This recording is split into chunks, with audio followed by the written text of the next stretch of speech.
Alright, good evening everybody. This is gonna be the first stream on Microsoft Flight Simulator for me. For those of you that don't know me, I am a real-world airline pilot currently flying the 737. However, I used to fly the Airbus for a while, so this is gonna be fun as I get to remember all the cool things that the Airbus has to offer. Gonna go ahead and activate track IR.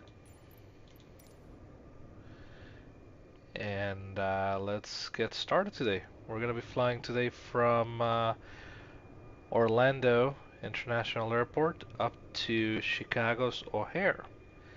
There is an event going on in Chicago O'Hare, and we want to be part of that.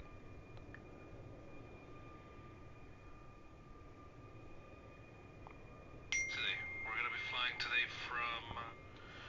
All right, seems like the stream is working, so let's get started. We're currently flying the Airbus A320. Sitting at gate 42 in Orlando's MCO. As you can see, we're flying the United colors right now. And let's start with our real life flows on the Airbus. Okay, there we go. First of all, I'm going to turn on the batteries. Make sure I got correct voltage in there. 27 and 27.3 seems to be perfect. Now the screens are gonna come up right now because we don't have AC power on the aircraft. However, I'm gonna check that my spoilers, my speed brakes, they're up, flaps are up, parking brake is set, radar is currently in the off position.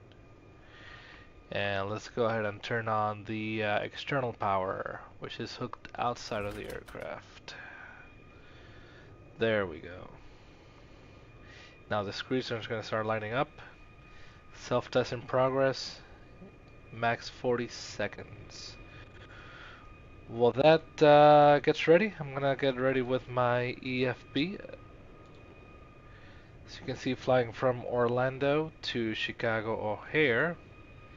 And the METAR in Orlando looks like winds 100 at 6, 10-mile visibility, clear skies, temperature is 22, dew point 16, altimeter 3006. There's some tests that will happen right now on the Airbus, like the FWS test. And you can hear that triple click, that means that the test is complete. So that means that we can test the engine fire suppression system. So once we get that external power hooked up and ready, let's go ahead and turn on the aiders. Number 1, number 2, number 3 to the navigation position. That will start aligning our computers. You can see IR in align approximately 7 minutes. Alright, now that that is set, I'm gonna start preparing the overhead panel. Crew supply, this is basically the oxygen. If this were off like it is right now, and I test my oxygen mask, oxygen will not be flowing out of the mask. Now if I turn it to on, there we go. Now we should have some oxygen. Yep, there you go. You can see it right there. It's flowing. Cool. Let's see, ground control for the recorder. This is basically, we turn it on because this is basically what starts recording on the black box, if you will. Come up here, emergency electrical power, everything seems to be in place. Evacuation command, captain and purser, that means that the flight attendants on the back can command an evacuation. Most of the time we'll leave it on the captain position. Aiders are all in the nav. Now let's take a look at the lights. Since we're at the gate and the aircraft is energized, I'm going to turn on the navigation lights. Everything else will remain auto or off. The no smoking sign will come to auto. and the emergency exit lights will be armed. There you go, that will extinguish the light. Nothing else really to do here. We can turn on the integral lights on the overhead. Anti-ice panel is all good. They should all be off.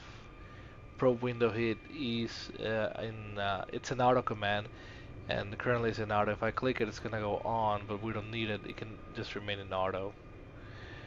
Fast forward to the air conditioning panel. Pack flow will leave it on norm for that. This is basically how fast the fans are pushing air through the flight deck and the passenger cabin. We'll leave it in norm.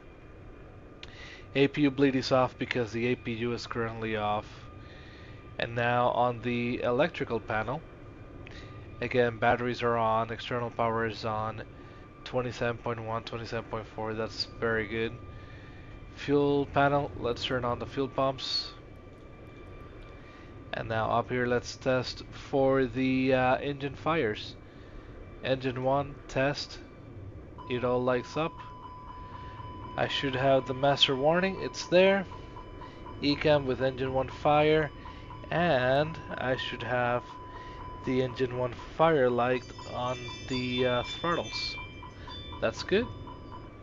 Let's go. Let's check engine number 2. Test.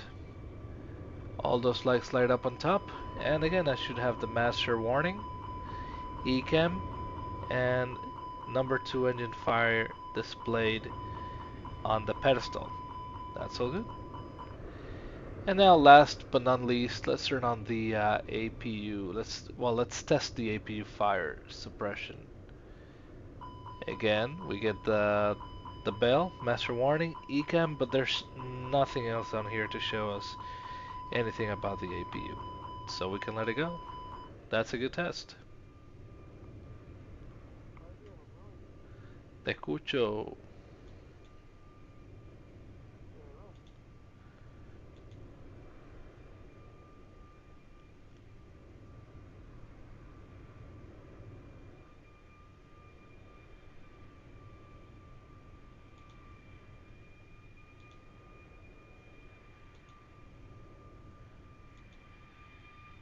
Alright. Other than that, everything is pretty much done on the overhead for now. The next thing we have to do is make sure the flight directors are on. Both of them are. That's good. I'm going to activate constraint on my side. And I'm going to put airports on the first officer side. Turn on ND, that's not necessary right now. We read earlier that the altimeter was 3006. So let's go ahead and set that up right now. 3006. 3006 on the ISIS. And 3006 on the first officer side. If we don't have the same altimeter setup, we'll get an ECAM warning about it later on. And coming down here, everything on the weather radar system is off. TCAS, transponder, it's off. So that's all good. Our radio panel is all set. And I think we are ready to start working with the MCDU. However, before we do that, I'm just going to pull out my release. And let's take a look at the release. There's some important information here that we can see. First of all, our flight plan is up here, United 407, out from Orlando to Chicago's O'Hare. There's no MEL items, there's no dispatcher remarks other than plan optimum flight level. And down here we can see that it's going to be 1,006 nautical mile distance in our flight plan. We have a tailwind component of 4, and what else? Cost index 26. And here's our flight management system initial load. On the flight time, it says that Chicago will be 2 hours and 21 minutes. And we have an alternate of MSN. I'm not sure what MSN is, which airport it is, but we have an alternate setup for MSN. Currently, once we get to Chicago, we should be landing with 1 hour and 43 minutes. and our plan gate fuel is 4 hours and 25 minutes, meaning about 23,987 pounds. So let's go ahead and start loading that up. I believe I have to come here, mass, weight, and balance, and load the aircraft. Let's do a fast time align, and let's go back to the flight plan.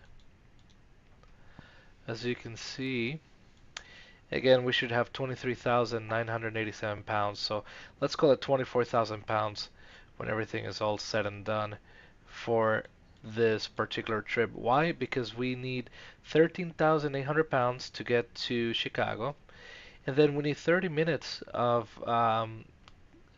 regulation time, so that's going to be 2,400 pounds. We need another 2,700 pounds for our alternate, and then there's some 15 minutes of fuel, contingency fuel, 1,400 pounds, and that means that we have to take off with at least 2,400 pounds. We added 30 minutes of fuel, so 3,000 pounds, just because Chicago is congested today. So that means that we might be vectored around quite a bit as we make our arrival into Chicago. So here, cool. Let's take a look at our box, our FMS. We're gonna select the FMGC. This is the engine. Currently, it is the V2527A5, and our active database goes from October 2nd to the 29th of October, so that is good. Nav accuracy upgraded, we can clear all those messages.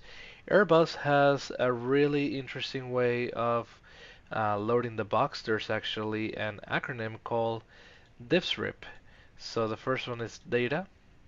We're going to make sure our FMGCs have a great position, and the aircraft status is just what we were looking at a minute ago. From there we go to the init page. I'm going to request my flight plan from SimBrief, and it'll come on here in a second.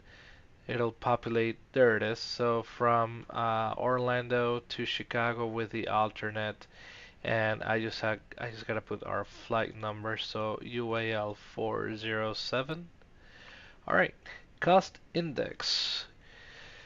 For those of you that don't know, cost index is basically, in very plain terms, how efficient the company wants us to fly the plane today. So if you're late, the cost index number will most likely be higher, but if you're early, it's going to be on the lower side to keep it efficient.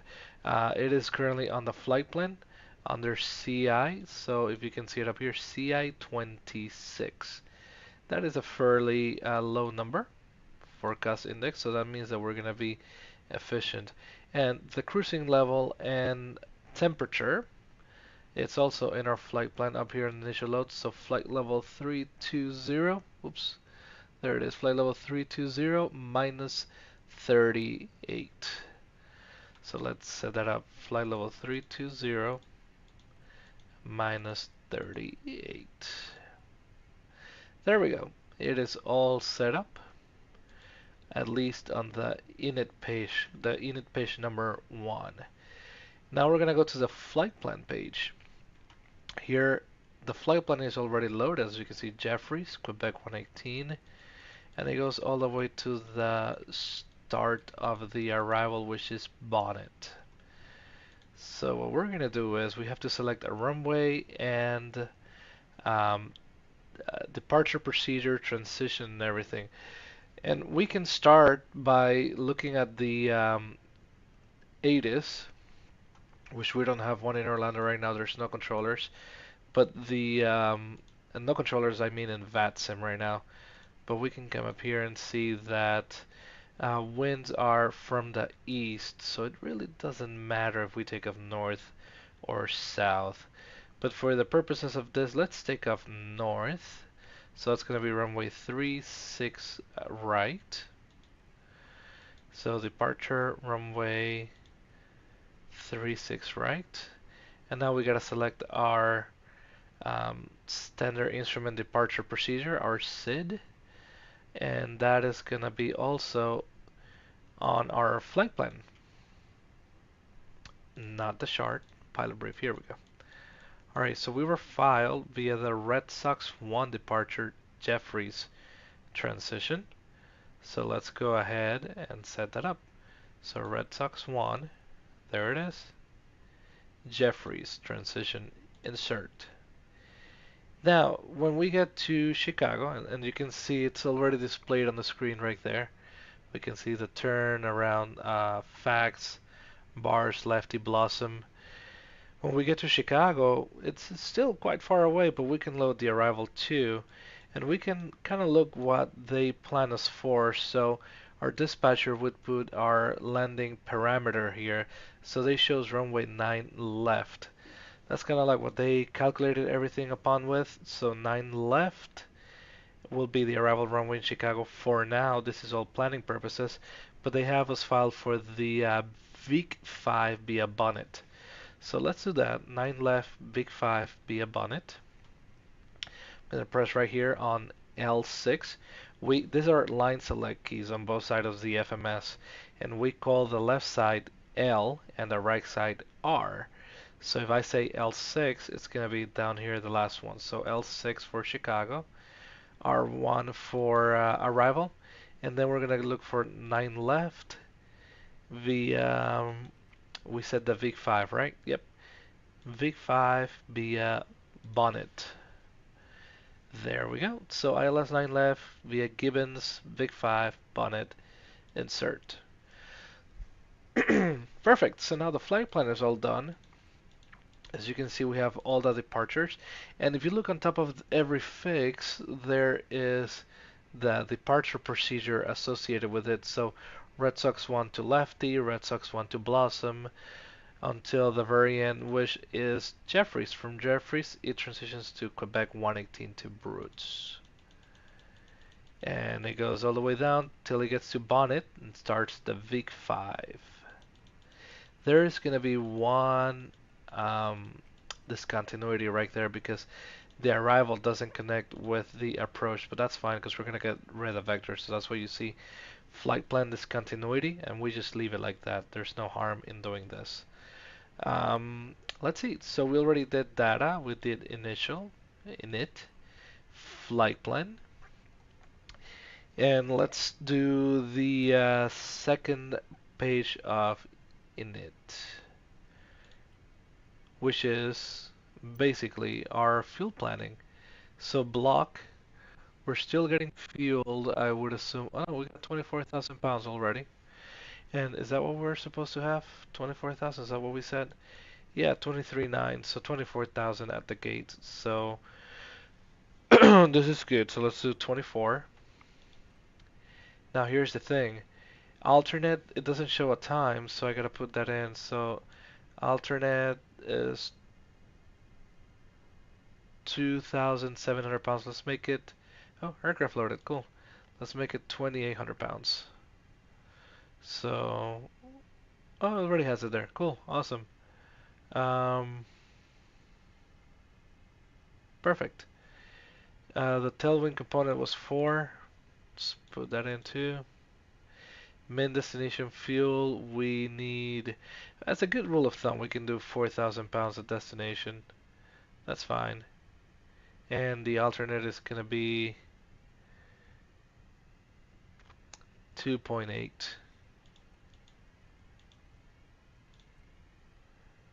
There we go. Check main destination fuel. Okay. That is all good. We got our fuel. Everything is set up. Alright. So the box is almost loaded. Let's go to progress. And let's set up for runway 36, right? Just as this is going to be our bearing and distance to runway 36, right? In case we have to come back around. If we know which bearing to fly and what distance we are. We also check that we have GPS primary and our accuracy is high. RatNav, really nothing else to do here because the radios, navigation on the Airbus are mostly automatic. So we'll just leave it like that unless this departure wants us to track a VOR, which is not the case. Let's see what else we have. Performance. This is the last one we need to do. And Phoenix simulation makes it pretty easy because they can uplink all this from the FMC. So let's take a look at the departure performance. We already know that we're departing out of Orlando MCO, runway 36 right. Surface is dry. It's not raining outside. It's a beautiful afternoon. And flap configuration, we'll leave it optimal. We're not going to force toga power on this plane. We're going to do flex. Anti-ice will be off, packs on. And here's our takeoff weight in pounds, 156,000 pounds. And our takeoff weight CG, which is 30.1. Here's the wind condition, temperature, and altimeter. And with everything selected, I can just click calculate. It'll populate all the V speeds, so 159, V1 159, rotate at 159, and V2 is 160. Sorry about that. We're going to flex temperature 66. I can explain all about flex temperature once we are airborne, because that's a big subject. And the performance is throwing us flaps 1 and a trim of 0.3 down position. As you can see, our stop margin is 2,300 feet, so if we have to abort right at V1, we still have 2,300 feet to abort the takeoff. We're going to send this to the Mach 2, and we should have it. There it is, 159, 159, 160, down 0.3, flaps 1, flex temperature is 60. Now, there is something in Orlando that some people don't take into consideration. Let's take a look at the chart. Once you take off heading north, you have to go right over Orlando Executive. So even though Navigraph doesn't show this, our standard procedure when I flew the Airbus out of Orlando is that we needed to change the acceleration airspeed and altitude. Well, the acceleration, altitude, and thrust reduction to 1900 feet. So I'm going to do 1900 for thrust reduction and 1900 for thrust reduction. And that is gonna tell the plane, hey, don't reduce power or don't accelerate till 1900 because we need to get high up in the air as quick as possible so we don't get into the smaller airports airspace. Alright, the box is all done. I'm going to start firing up the APU, turn on the master switch, and we immediately go to the APU page on the lower ICAS display. Once the APU page is up here on the lower icon display, I'm going to turn on the APU right here. Just click it, hold it for 2 seconds, let it go, and we should start getting some EGT and N action on the APU. There it is, flap is open, APU is coming up. There it is, EGT is rising, and the APU, just as the engine, has a FADEC built into it. So if for some reason it has to abort the start because the EGT just goes way too hot or something else happens, it'll abort the start automatically. I don't even have to think about it whatsoever. All right. Okay, let's take a look at the outside. Beautiful evening in Orlando, Florida right now. Again, we're parked at Airside 3, I believe, gate 42.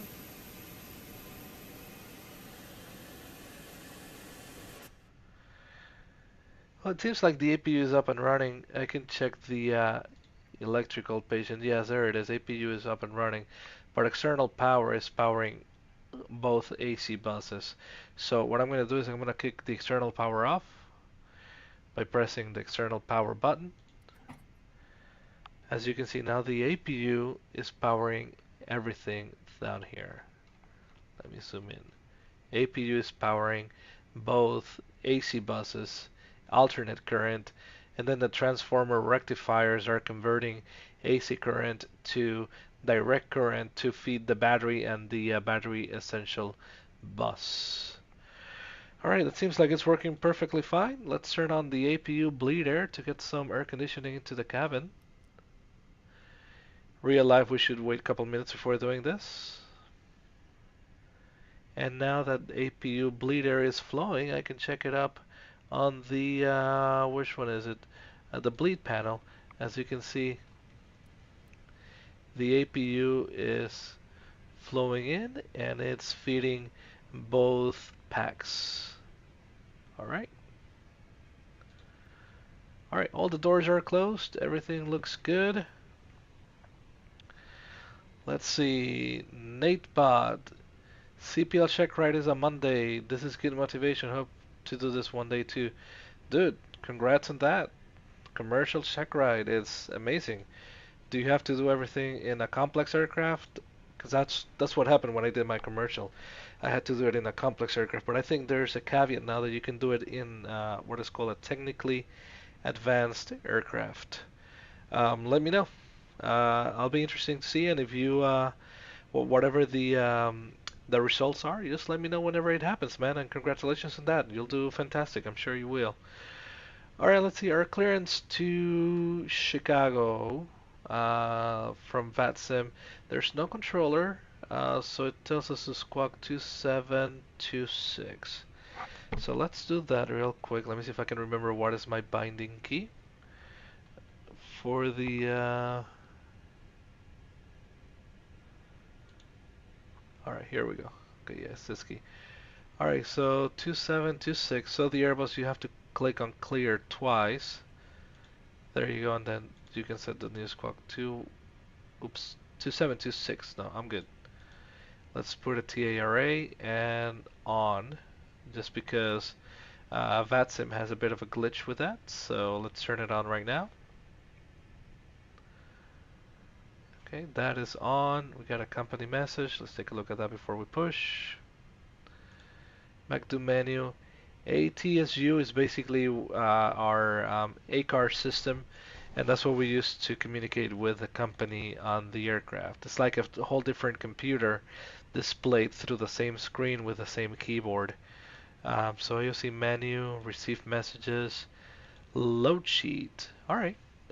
Compliance with Air 407 or Orlando to Hare. Tail number, 0 fuel weight, takeoff weight, passengers. Let's accept this. Okay, so we got all the numbers in there. CP1234, that is basically the way the cargo is distributed. So on CP1 and 2, they got 1,100 pounds. CP3 and 4, 1,650 pounds. All right, cool. That has been accepted. Let's go back to our flight plan. Actually, I'm going to go to the performance page. Just leave it there for now because I'm going to need the flaps 1 and down 0.3 for the after start checklist. Alright, now that everything has been done, we can disconnect. Let's see, we can disconnect external power. Right here, ground services. External power, shocks and cones, and we can connect the tug and get the aircraft ready for pushback.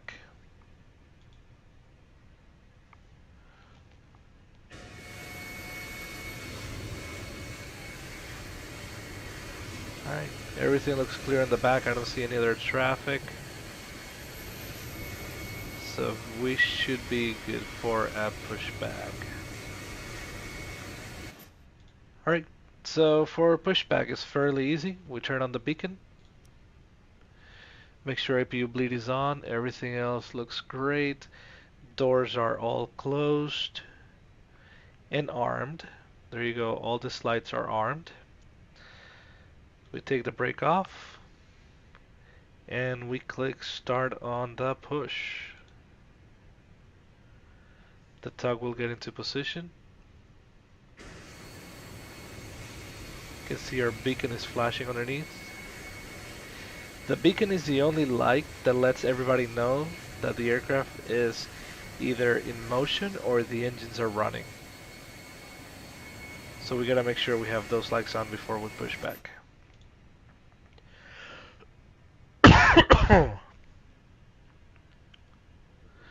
Alright, are they ready?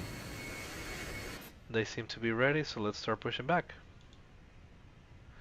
There we go.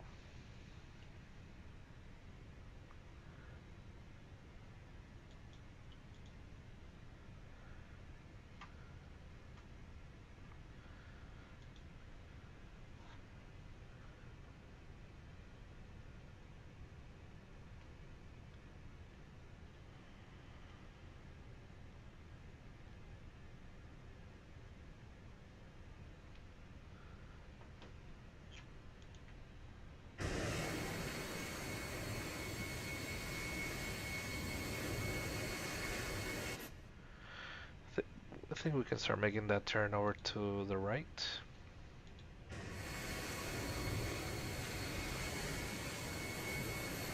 Then we can exit straight on Echo 1, which is that taxiway here towards the left, front left.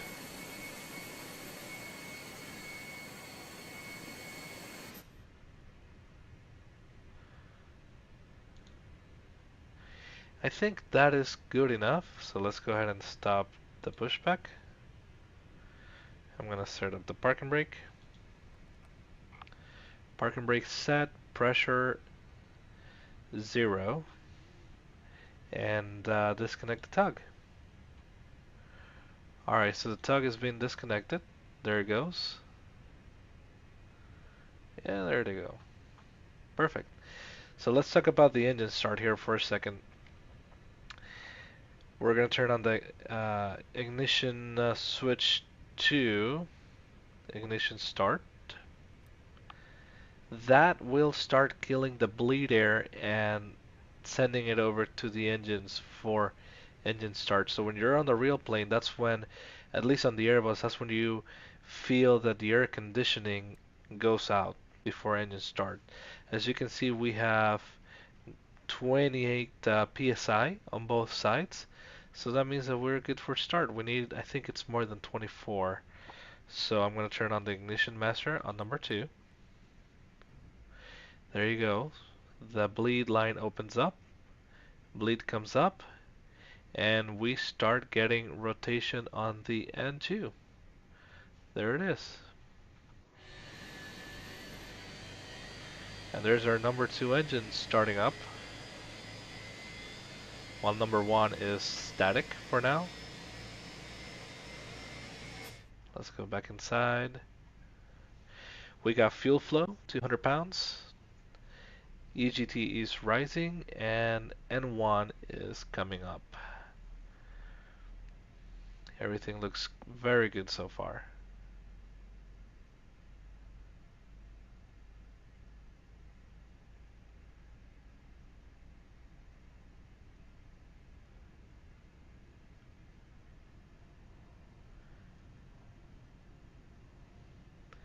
So how do we know the engine is on? Well, basically the available light comes on, but also the gray box around the N2 must disappear. That means that the FADEC is no longer starting the engine up. So that is a good start for number 2. We can go ahead and start number 1. And if you think this takes for a while starting the engines on the Airbus 320, you should look at the 737 MAX. That thing takes forever. A good 2.5 minutes per engine.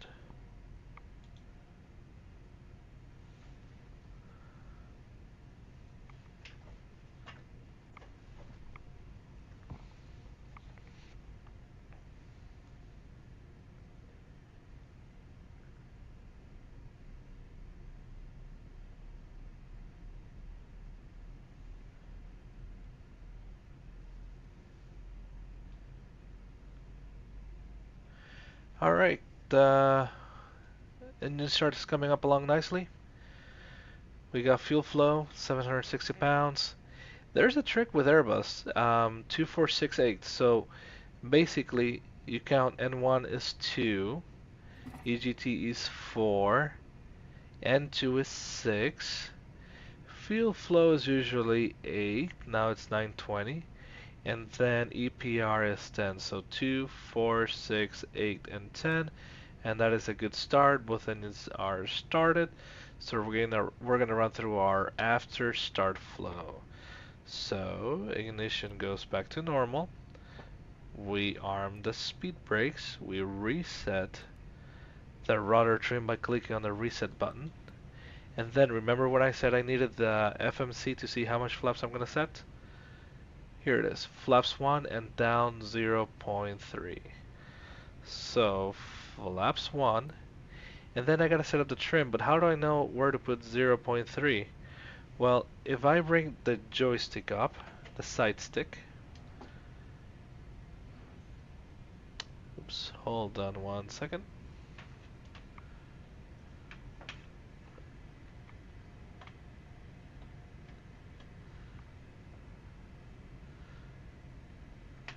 I totally forgot to connect my side stick system, but here it is. Just one more second. There we go.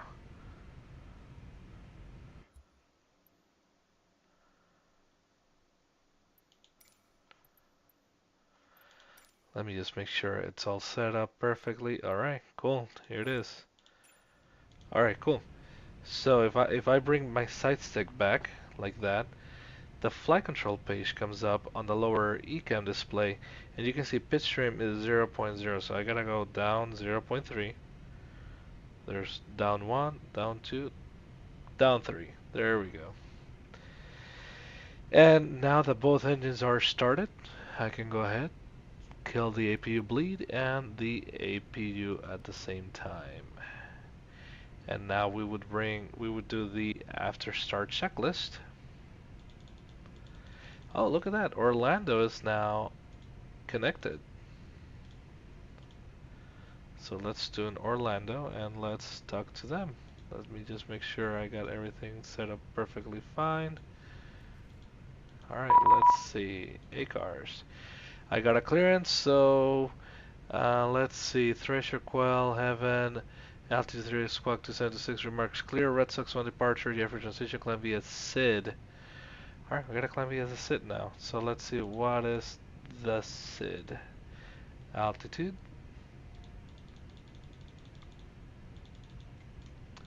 7,000. So I'm gonna set 7,000 on my altitude selector. And expect 320 minutes after departure. Frequency 1 to 2.8. Expect 36 right for departures. Contact ground for taxi. Awesome. We have Orlando now. That's perfect. All right. Cool. Let's talk to them. Let's see how it goes. Before we do that, let me just take the brakes off real quick. Let me go back to my taxi diagram. There we go. Let's take the parking brakes off. Let's turn on the taxi light. And off we go. Orlando ground, good evening, United 407, short of Echo 1, ready taxi. Clear left.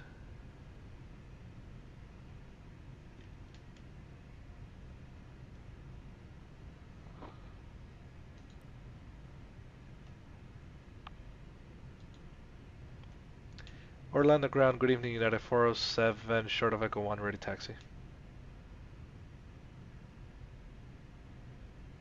United 407, Orlando ground, how copy?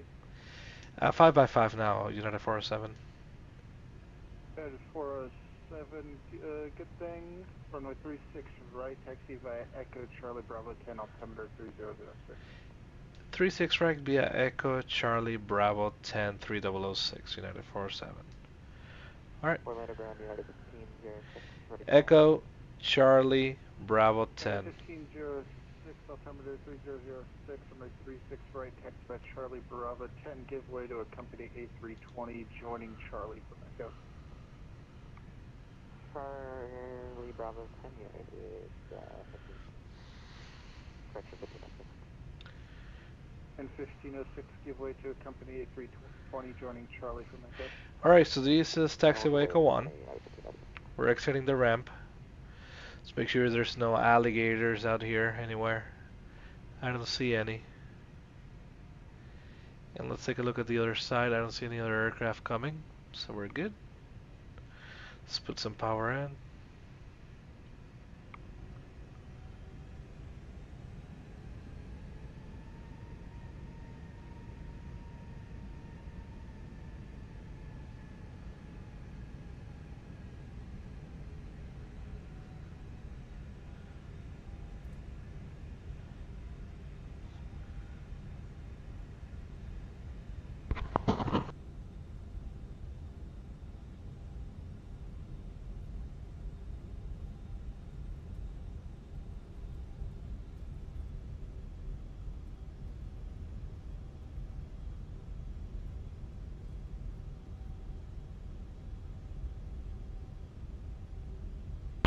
Here, exceeding the ramp by Echo 1, no problem.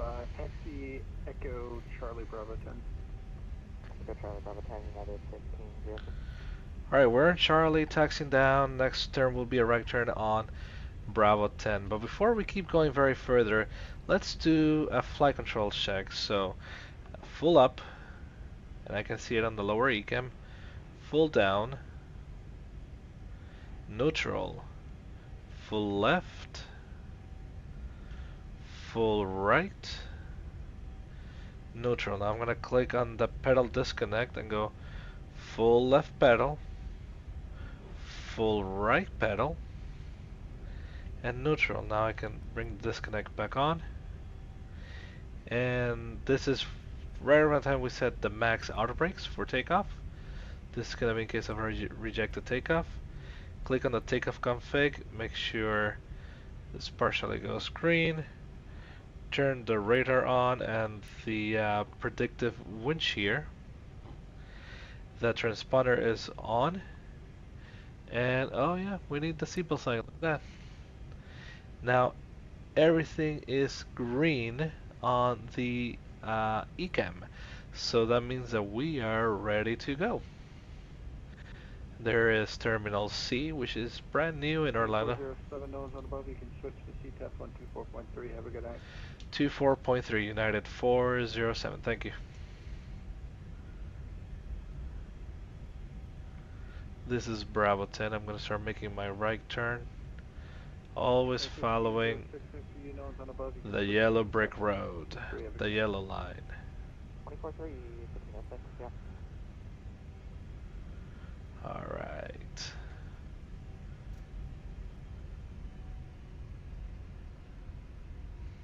I'm going to hold short of runway 36 right.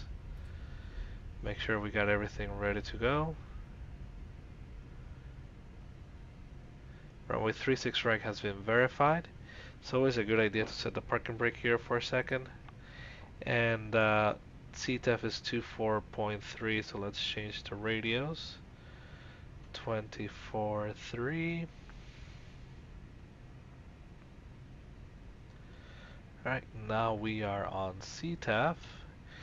Everything looks as is. It's good to go. I don't see anybody on final. Do you guys see anybody on final? Nobody in the departure end, so parking brakes come off. Strobes, wing light, takeoff, landing lights, and turn off lights. We're taxiing in.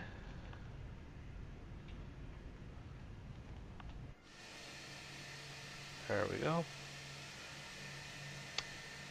Orlando traffic, United 407 taking runway 36 right for departure, northbound Orlando. Orlando traffic, United 1506, lining up 36 right behind the company, Orlando. Alright, taking it ready, taking it slowly.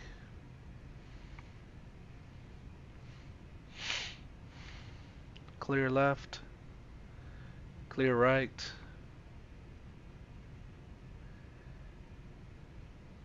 Start making that right turn to line up with the runway. And I'm going to take it on the roll.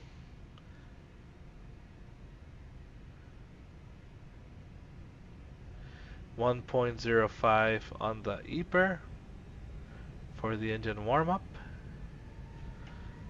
There it is, 1.05, 1.06. Engines are warm. Now I'm going to go to the Flex MCT. Stop right there. Man flex, SRS runway out of thrust blue. Little bit of down nose pressure on the side stick. Grab that center line always. 100 knots, relieve the pressure on the side stick.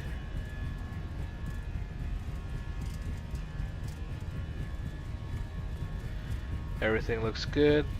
Coming up on V1 almost.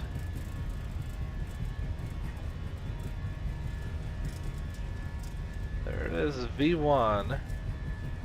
Rotate. Alright, positive rate of climb. Gear up. Nav is active. We're just gonna keep this 15 degrees nose up attitude.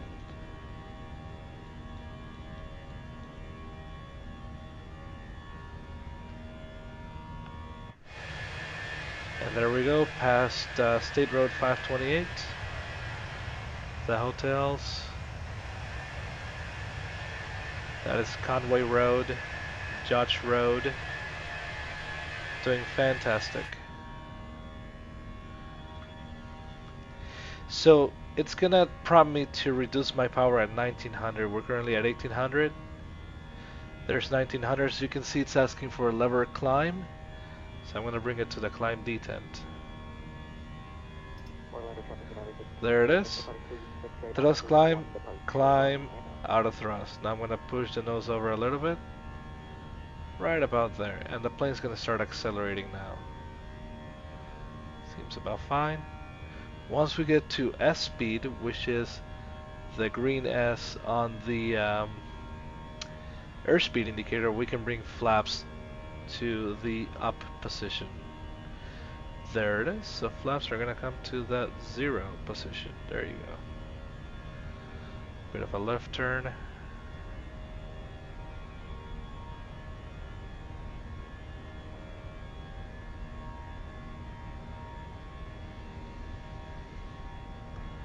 I'm gonna disarm my spoilers.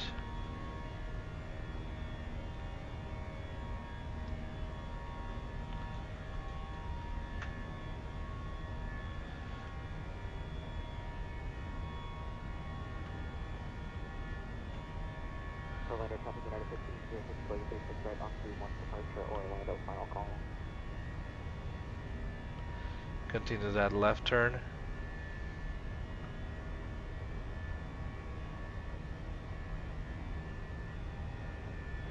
So we hold 230 knots. If you can see, position lefty wants us to be about 4,000, which we are, and no more than 230 knots. So let's bring that nose up a little bit more.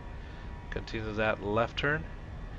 And that blue hockey stick right there means that we're gonna get to 7,000 right about there.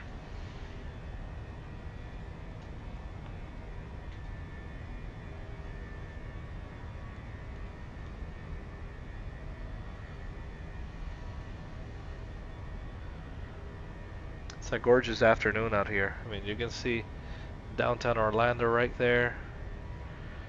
There's 6,000 climbing 7,000.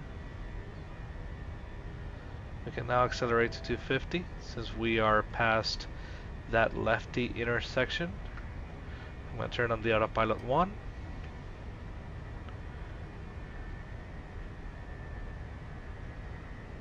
And it's gonna, we got altitude start, so it's gonna start leveling up at 7,000.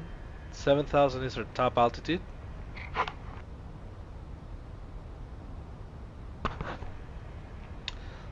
Let's go to the common traffic, which is 22.8 in VATSIM. And we should do 21.5 on the other side. We'll do it later.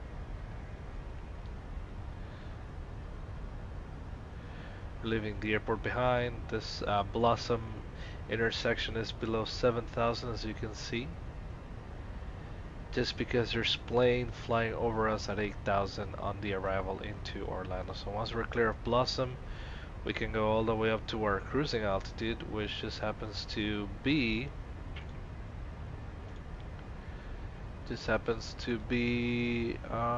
let's see,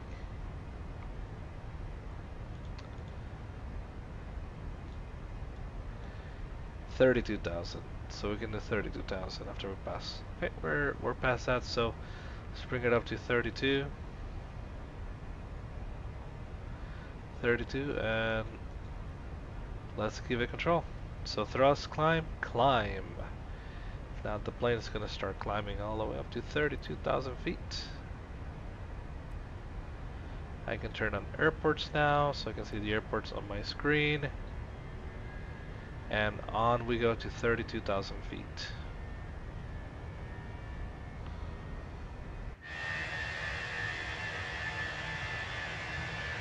This is all the west side of Orlando. There's Apopka right here to the right of the aircraft. I believe this is the Florida Turnpike and 429. This is called Lake Crescent. This is Lake Butler. Disney World is down there somewhere. You can see the Epcot ball over there probably. And we are heading into the sunset.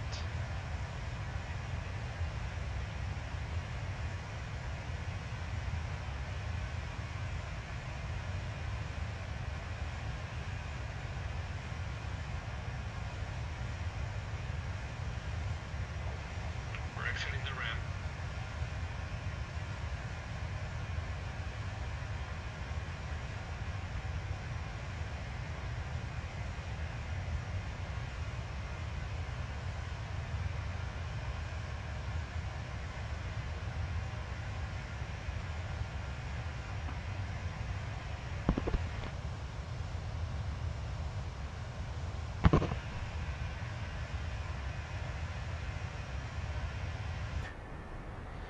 Alright, we're past 10,000, plane accelerated to 280 knots.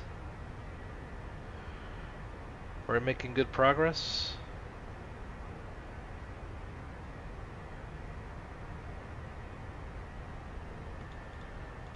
As we make our way out of the departure, there we are. On our way to Red Sox, and we can confirm that by looking at our navigational display. Top right corner says Red Sox 12 miles, and we'll be there at 22:30.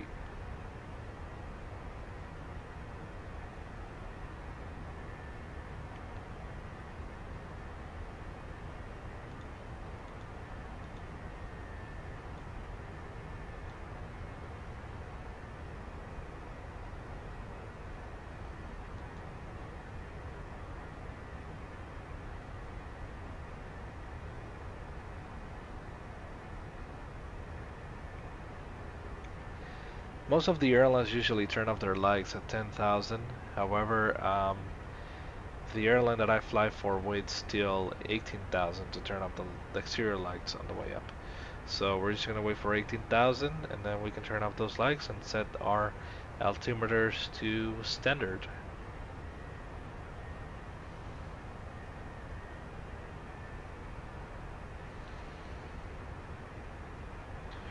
Passing 14,000, doing about 285 knots. And we're doing 285 knots because we set up a cost index earlier of 26. If we had a higher cost index, let's say like 80, we would probably doing about 320 knots. But that would be burning a bit extra fuel and wouldn't be that efficient at all. So we'll keep it at 26 for now. There's really not a lot of difference on short flights like this one to have a higher cost index and burn all the extra gas associated with that. If it were a longer flight like a transcon or something over 6-7 hours, then yeah, having a higher cost index means that we're gonna get there a lot quicker. But in a short flight like this one, we might be getting there maybe 5 minutes quicker at most, and you know, we're not in no rush.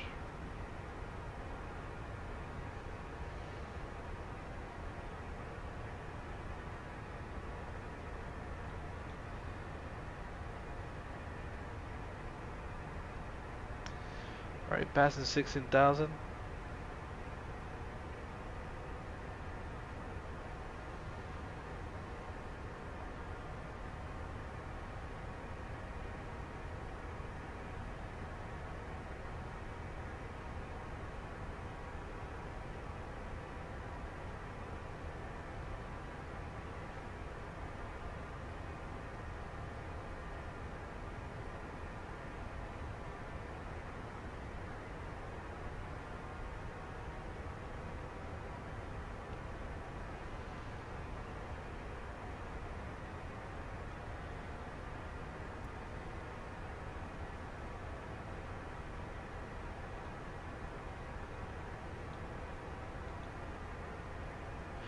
Alright, there's 18,000.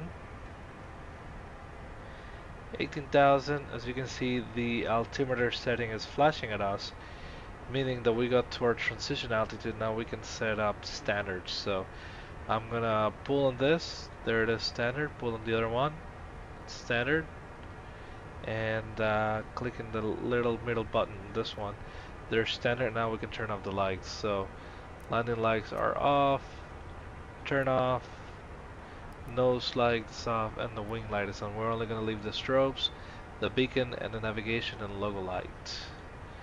Those are the ones mandatory right now for the flight that we're in.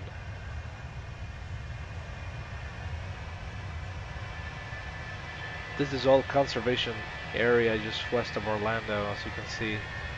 As we approach towards the west, Lakeland is down there somewhere, and then you can see the water off the Gulf as we approach the west coast of Florida.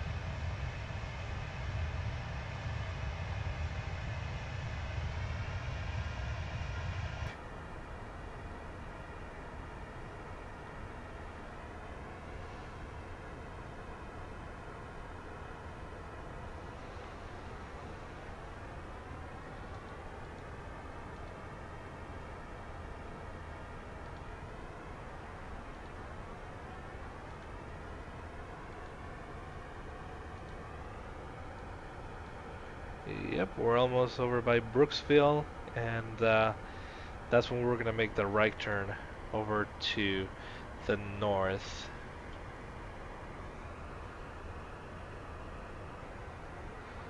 As you can see, guys, flying the Airbus is pretty simple.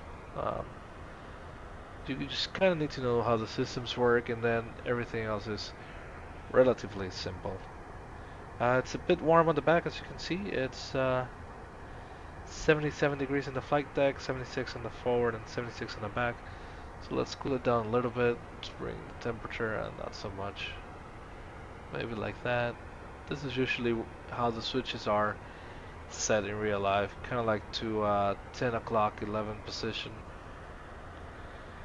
Now the temperature should start dialing down here momentarily.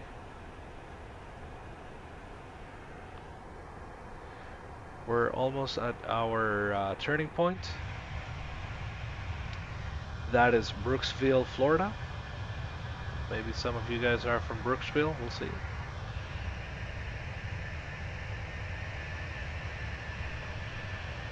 And here we go, turning towards the right, towards the north.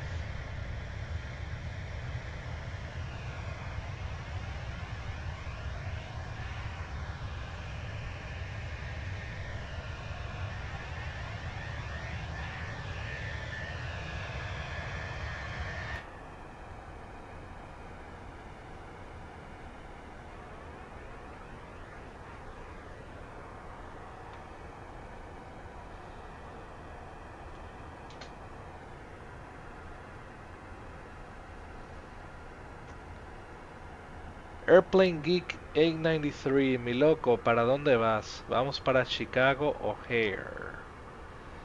Chicago o Hare, en el estado de Illinois. There's a lot of people flying over there right now, so we're gonna go join the party. Thanks for being here, brother. Appreciate it.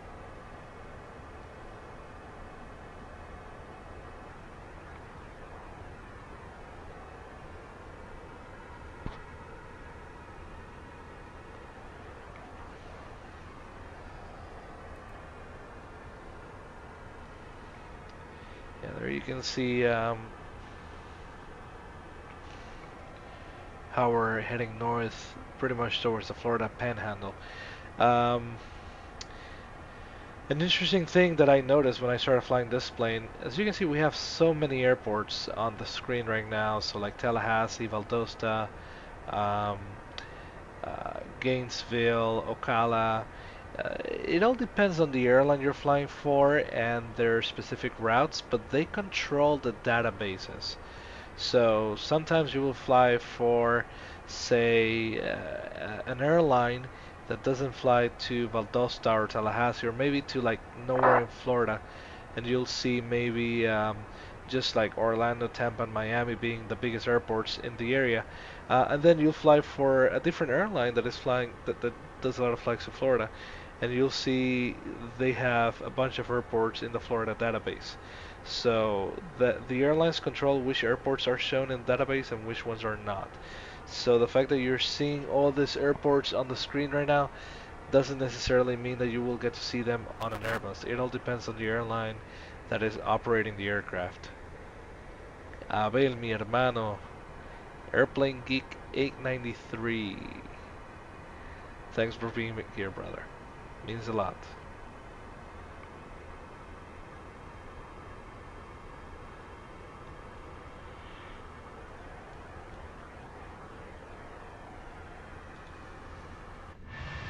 We're kind of cruising, and it's funny because I've done this a million times in real life, and this looks just like the real thing.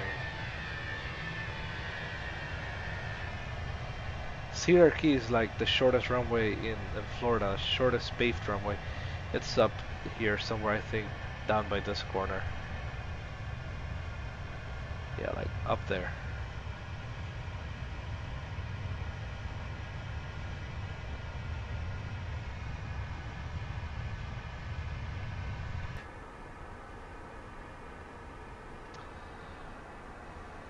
We're still climbing out of 28,000. Should be, again, as I said earlier, once we get to this, let me turn the terrain off. Once we get to this blue hockey stick on the navigation display, that's when the computer thinks we're gonna get to our altitude set on the CDU panel. So, yeah, that's when we're supposed to get there to 32,000 feet, flight level 320. So just a couple more minutes.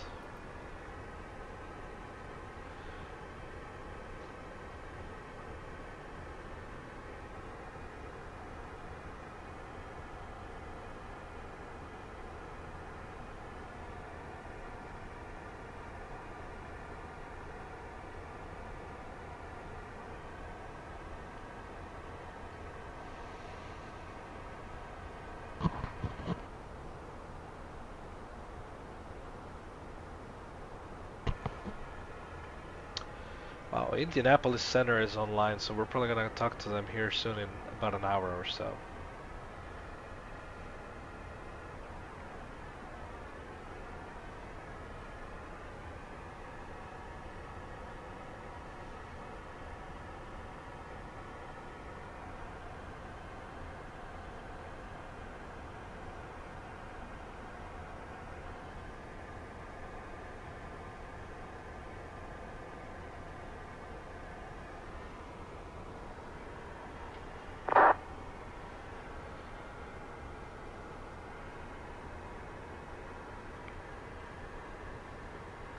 Yeah, Cedar Key is down there on that group of islands. You can see it on the map.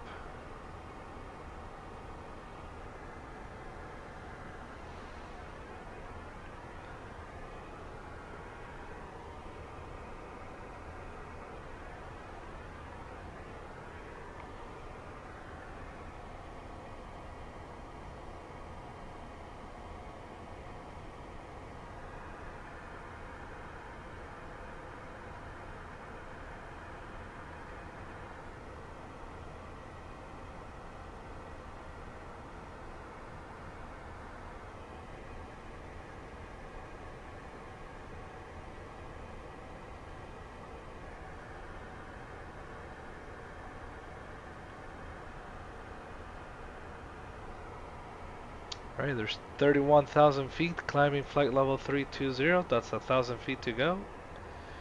We are almost at our cruising altitude. As you can see, we're pretty close to our blue hockey stick on the navigational display. There it is, blue hockey stick. We're almost there.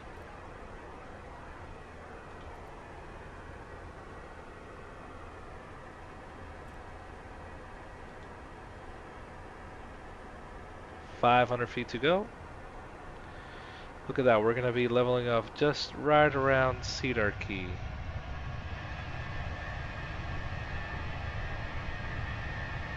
There nice.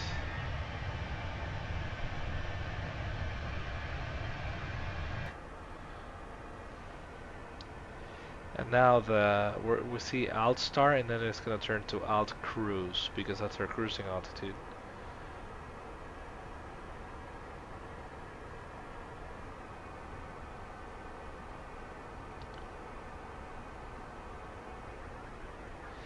Now here's something. It's lowering the speed because it wants a different Mach number, but I'm gonna fix that now. Alt cruise, that is set. Now let's fix this because I don't want to cruise at 7.4. So let's go to the box.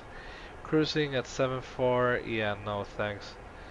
Sometimes it lets you change it, so 7.8. Now it's gonna ask me to change the cost index. So from 26, I'm gonna bring it up to like 60. Let's see what it does. 60 brings it up to 7.8, cost to 7.8 speed. So we're gonna accelerate now to Mach 0.78. Now, let's take a look at our fuel. As you can see, we have still an extra hour 24, 6.2 on the gas. So we're doing good with that. I'm going to change this progress space to Chicago O'Hare, runway 9 left. It says we're at 798 miles away at the bearing 350. As you can see, our altitude, our cruising altitude is flight level 320. Our optimal cruising altitude would be flight level 380, and our recommended max is 39. Cannot go above recommended max.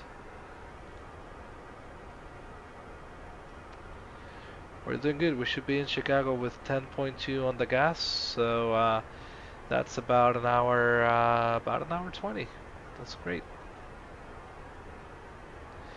Since it's pretty smooth, I'm gonna let the seatbelt signs be off. There we go. Seatbelt sign is off. And we're just cruising around.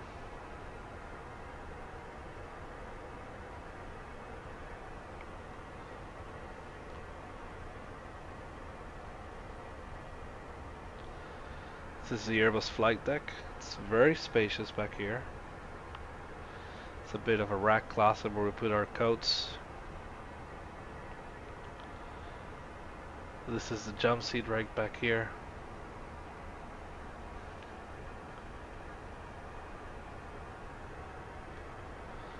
How do I get the view up? Okay, here we go.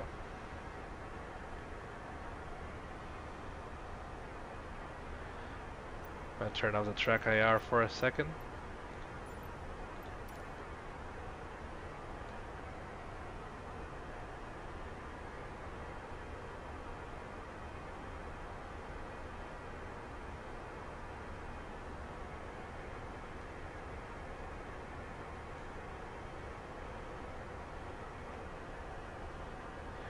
Alright, that's a pretty nice view.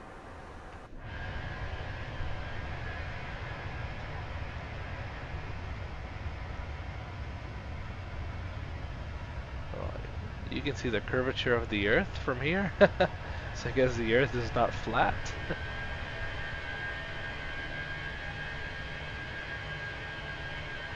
And here we are.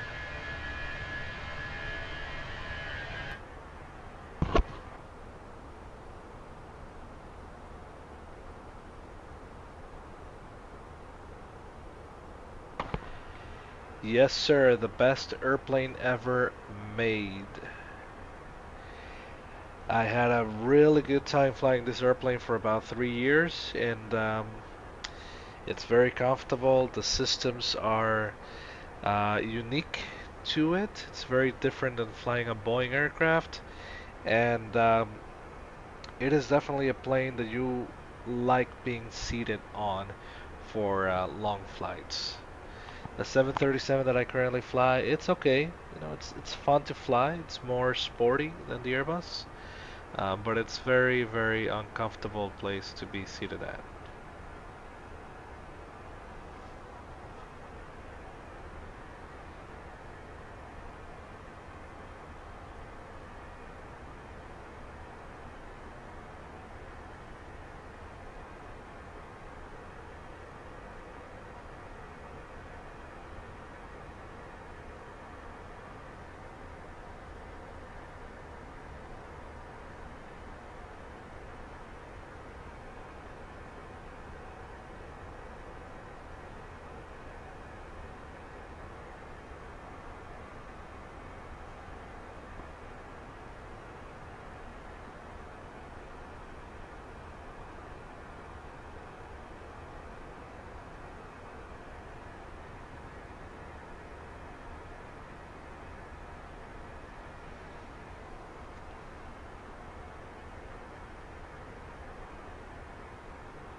Looks like we have a company message on the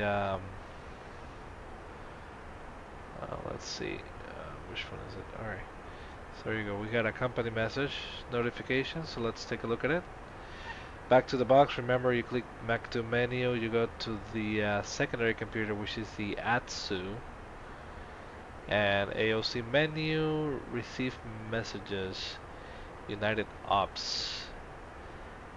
Send ADC for 11:51 minutes, see ADC delay card on company tablet, and allocate as per operating manual 2.43 and assign free text as applicable. Basically, it says that we left late and the company wants to know why.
Jeribel Rodríguez, bienvenido señor. Aquí estamos volando el Airbus hasta Chicago el día de hoy.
Oye, que explote un motor para que se caliente esto.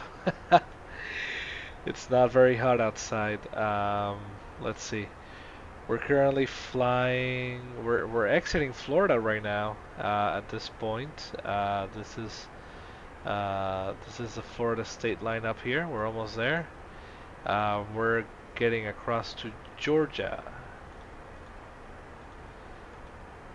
So as you can see, this is all we've done so far. We took off out of Orlando on the Red Sox 1 departure, made a left turn and all the way to the west to Brooksville, and then made that turn heading north.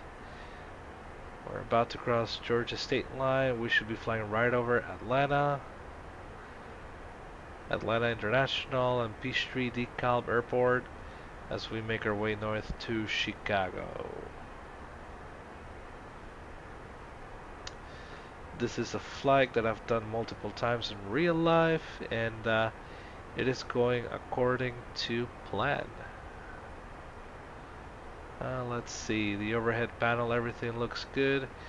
Maybe battery 1 is a little bit too low. That's fine still. Nothing down here. Let's take a look at the passenger temperature. So they are dialed down to 72 degrees. That is way more comfortable than the 76, 78 we had earlier. Let's see. Nothing up here to see either way. Back on the pilot seat. This is the place to be and enjoy a sunset. Nobody else can enjoy a sunset other than pilots on a day-to-day basis.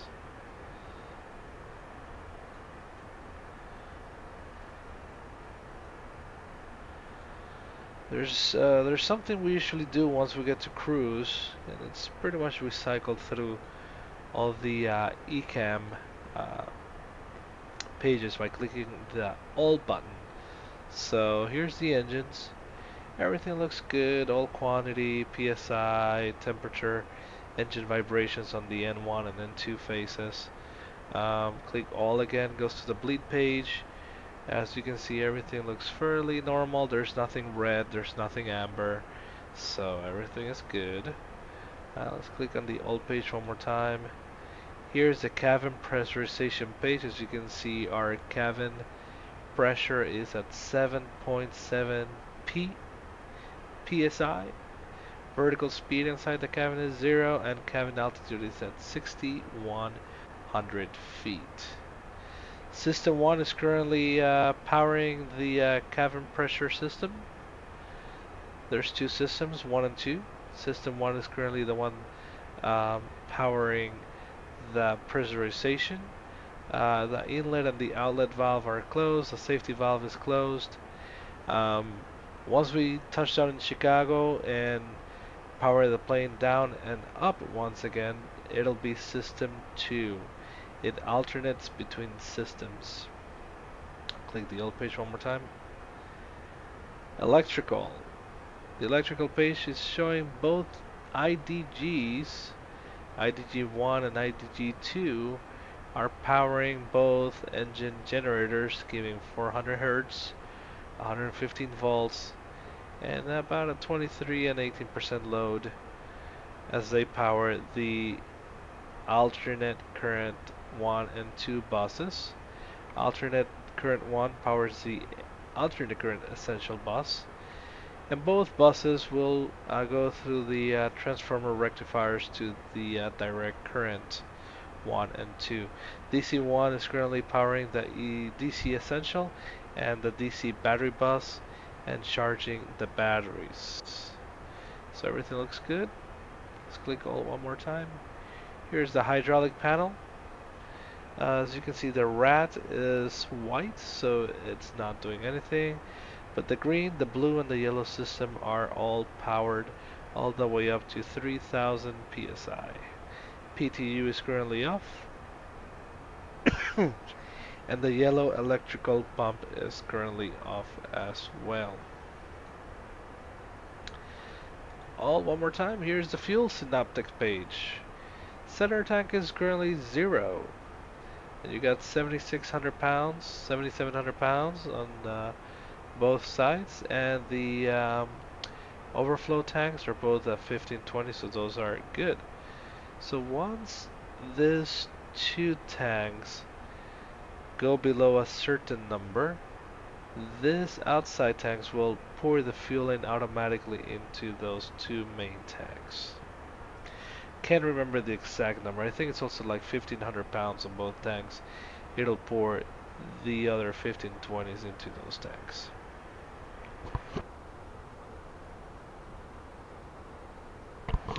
Burning about 92 pounds a minute of fuel, and our fuel on board is 18,400 pounds right now.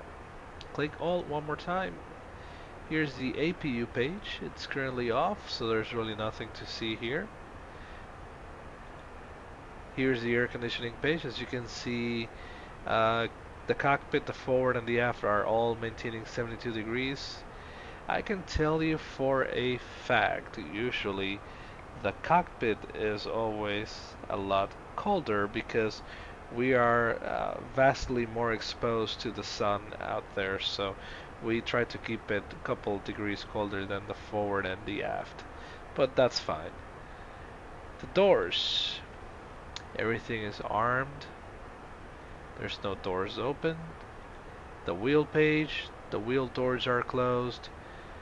Good PSI on all tires and good temperature on all tires too. Let's see the flight control page. All the fly-by-wire computers are doing exactly what they're supposed to do. So ELAC 1, ELAC 2, SEC 1, 2, 3.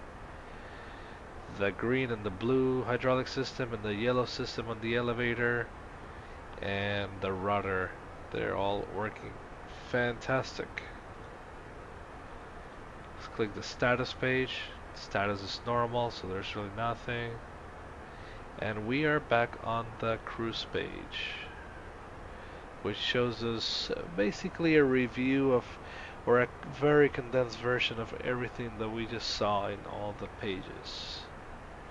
This is where the lower ECAM display lives in normal cruise flight.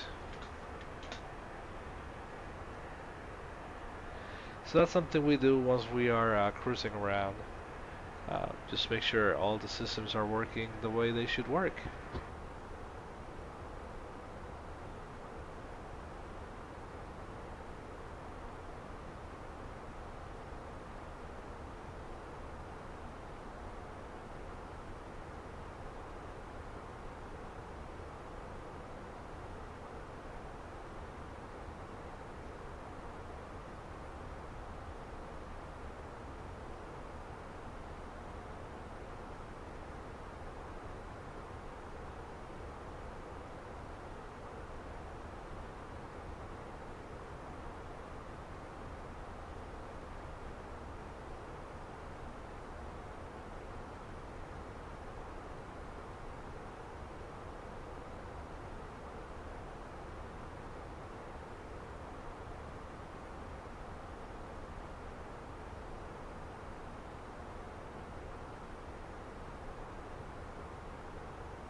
Yeribel pregunta si hay un tiempo específico para chequear los sistemas. No, realmente eso es algo que hacemos siempre cuando llegamos a la altura crucero, que es cuando tenemos la menor carga laboral en la aeronave, y ahí lo vamos chequeando poco a poco. Lo bueno de este avión del Airbus es que si un sistema se sale de su parámetro normal, automáticamente el avión te lo va a indicar con una alerta. Aquí debajo del combustible te va a salir una notificación en color naranja o en rojo o en azul o en verde, dependiendo de qué tan severo sea, o en blanco. Y aquí abajo donde se ve el cruise page te va a mostrar la página referente a ese sistema específico y por qué te está tirando la alerta. Eso realmente no es algo de carácter de vida o muerte, pero es algo que hacemos a la altura crucero, ya que es cuando tenemos la mayor cantidad de tiempo disponible para poder para poder revisarlo todo y cerciorarnos, asegurarnos de que esté todo de forma correcta.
Alright, so it's getting a little bit dark here. Let's start by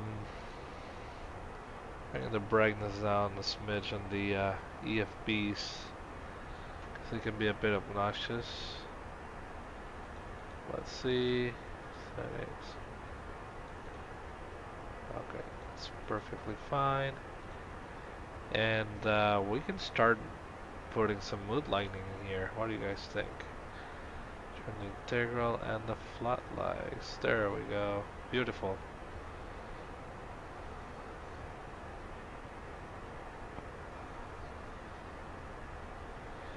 Beautiful lighting.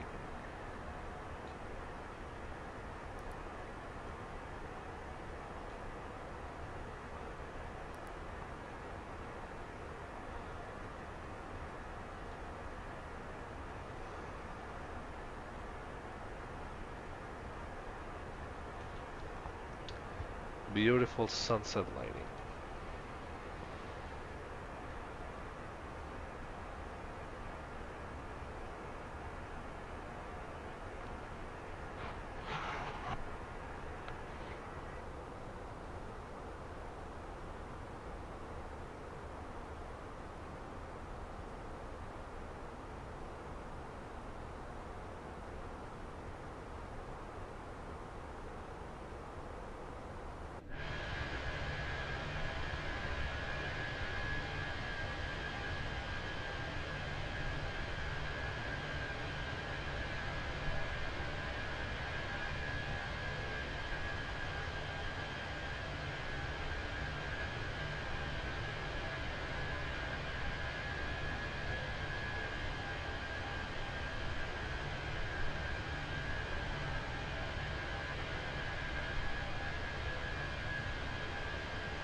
Alright, we should be coming right over Atlanta at this point.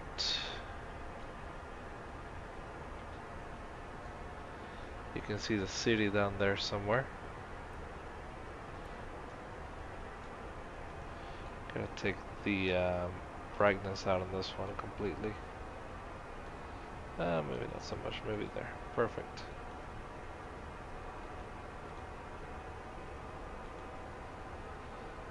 And back to charts.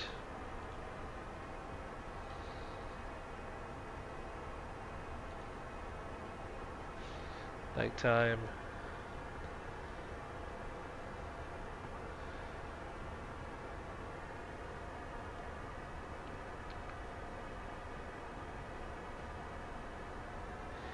And we are making our way.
Alright, that airport that you guys see on the screen right now, coming up, FFC, that is Falcon Field.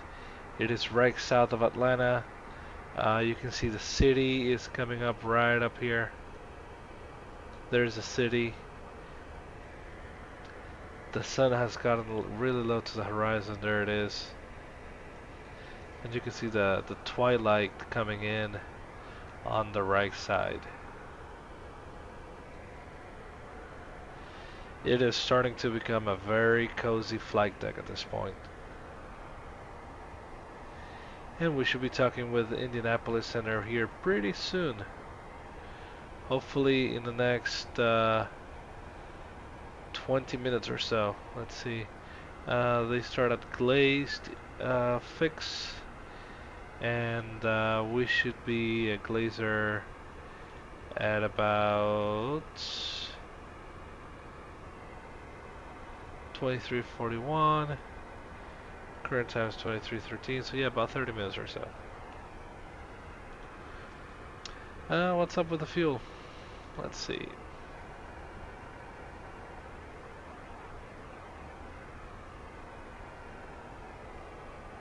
Interesting.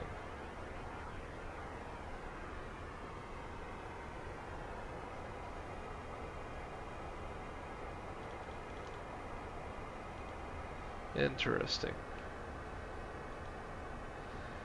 There is Falcon Field right there, lighted up on the lower left corner of the screen.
You guys can see Atlanta right down there in front of the right engine. Busiest airport in the world.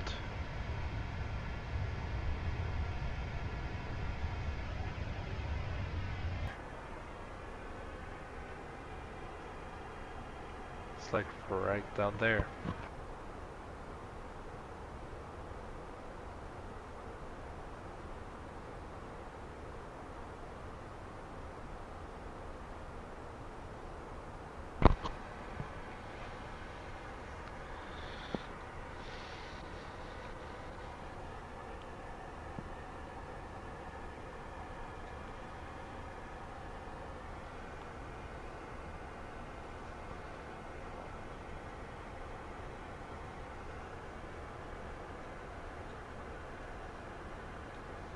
Well, the sun is out, so correction, the sun is down, so it's only us and the night as we progress on our way to Chicago at this point.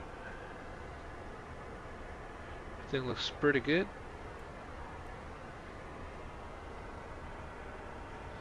We could possibly lower the lights on the FCU slightly. Let's see if this works. Oh, look at that, it works. Nice.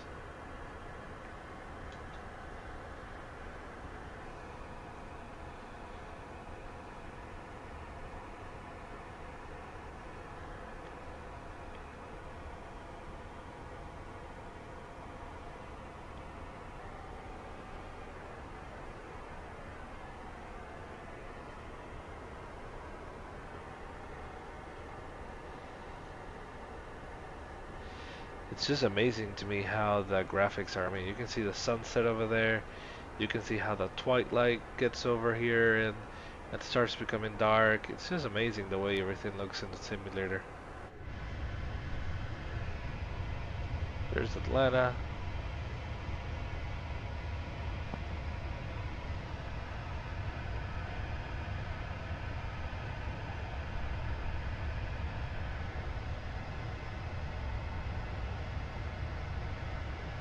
Oh look, Jacksonville Center is now online. We didn't have that earlier. So cool.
There's downtown Atlanta.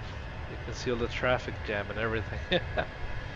There's Atlanta Hartsfield Jackson International Airport. You can see Peachtree decal up here in the top left as we make our way north.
Alright guys, we just made a turn over position Glazer. Glazer is basically where Indianapolis Center starts, and they are currently online. So I'm gonna go ahead and go contact them real quick. Let's see, so it's 2822 on COM 1, that is set. Let's turn up some lights here. 818, the winds are on the runway 32, good wind. Actually, I could just turn on the dome light too. Just this guy. Alright, let's talk to him. 1728, ready to contact takeoff, please. Copy, 1728, give you 5,000 feet. For 1728, flight against maintain. Level 350, turn left, direct on. Coming maintain 350, turn left, and you want back to 1728. FedEx 110, descend and maintain with level 300. Indianapolis, good evening, United 407, flight level 320. United 407, Indy Center. Radar contact 15 miles east of Livingston, VOR. Cleared at direct bonnet. Direct bonnet, United 407. Alright guys, we got clear direct to bonnet. So we come to the box, direct. So for bonnet, here it is, bonnet it is. That's the start of the arrival. So waypoint bonnet, I'm gonna double check on the navigation display. So let's go to 320 miles. And there it is, direct bonnet. Let's take the airports off real quick for now. There it is, direct bonnet. We like it. And let's insert it. And now we're turning direct bonnet, which is going to be the start of the arrival into Chicago's O'Hare. It seems like we should be there fairly quick. Let's see. There was a trick. I can't remember, but anyway, we're about 468 nautical miles. We should be there at 0051. It's currently 23:43, so we're about an hour and 10 minutes out of Chicago O'Hare.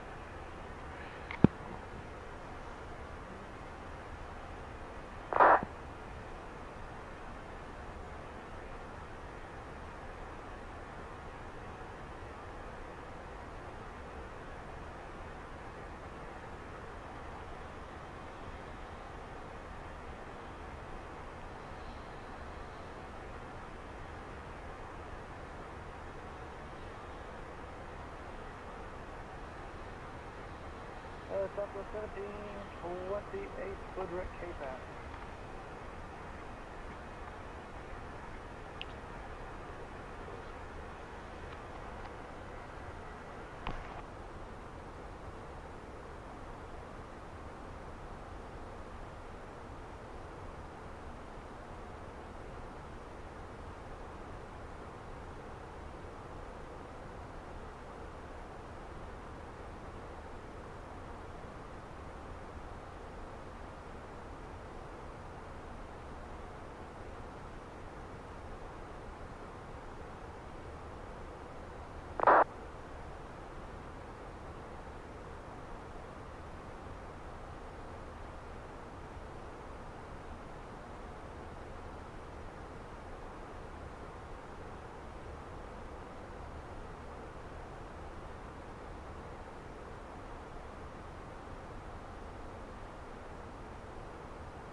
Oscar Pérez, saludos capitán, saludos mi hermano.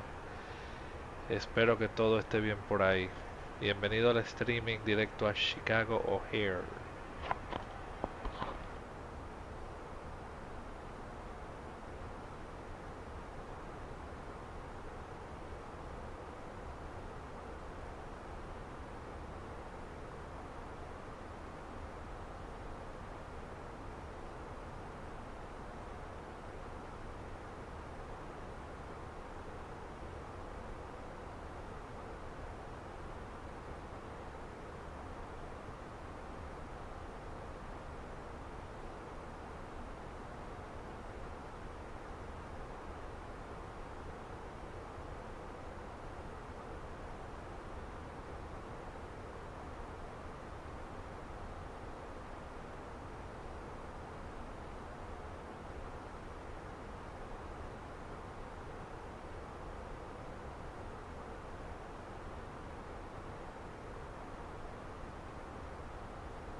Alright, we'll be looking for that traffic, United 407, thank you.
Alright guys, we're almost getting there.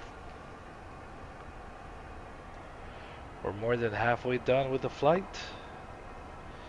We should be there before we even know it.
Alright, looks like we have a traffic goal. I see him over there.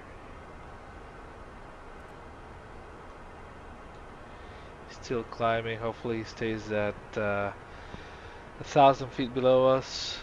That's the southwest he was talking about. And I guess he's leveling out 1,000 feet below us. There he goes.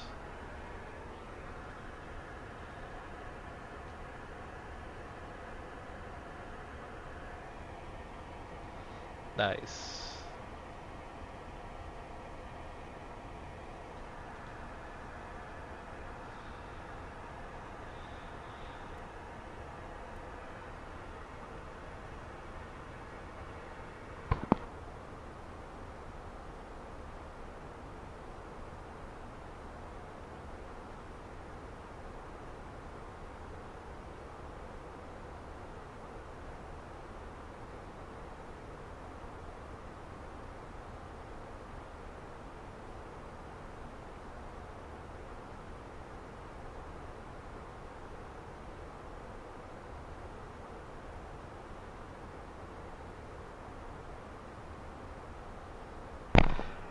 Alright, over to Chicago 13487, United 407, good night.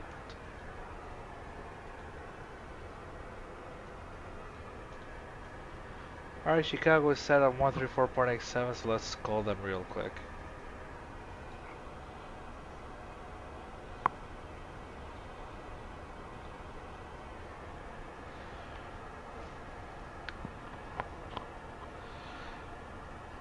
Chicago, good evening, United 407, flight level 320, direct bonnet.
Pilot discretion down to 7,000. We'll get India United 407. Alright folks, they gave us pilot discretion down to 7,000. So 7,000 we're gonna set it up. 7,000 is set. And they said information India. So let's turn on our track IR here for a second. And let's take a look at what's going on in Chicago now, since we're getting fairly close. Let's see. Chicago, the VIC-5. Alright, we're clear direct bonnet. We should be there in 35 miles.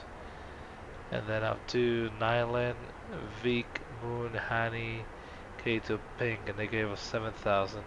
So at this point, we should get the ATSU. See if we can get it from the ATSU here. Macdo menu, ATSU, AOC, ATIS, arrival into Chicago's O'Hare. Now let's set for that for a second here. Let's see what happens.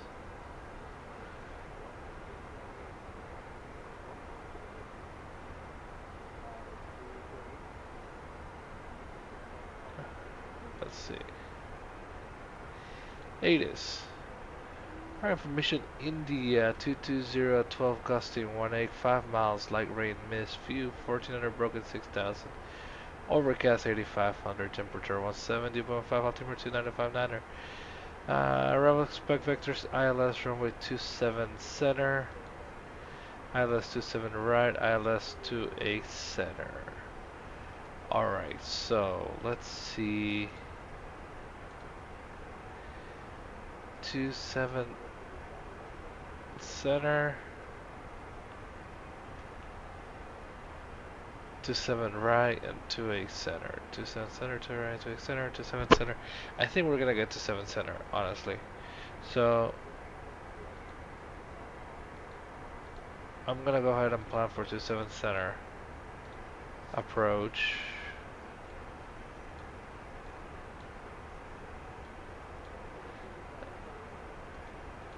Looking for this one.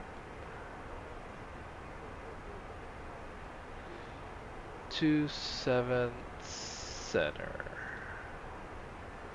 Alright, that one has been starred. 27 center. Let's load it up on the box. Flight plan, Chicago, arrival.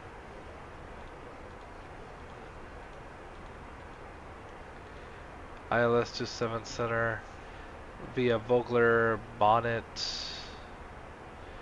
The VIC-5 insert. And this is possible to go to heading first. And let's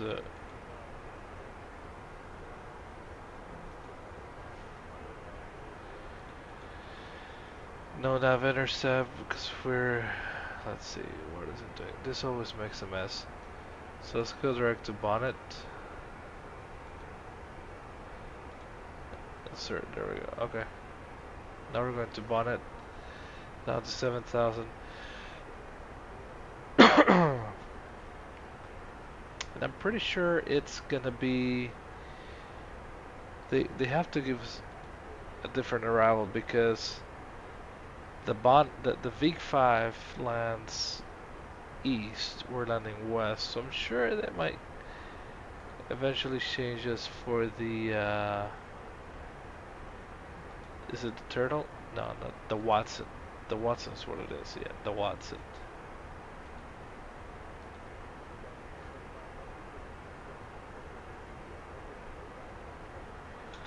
So let's see. I'm gonna request it one more time, see what happens.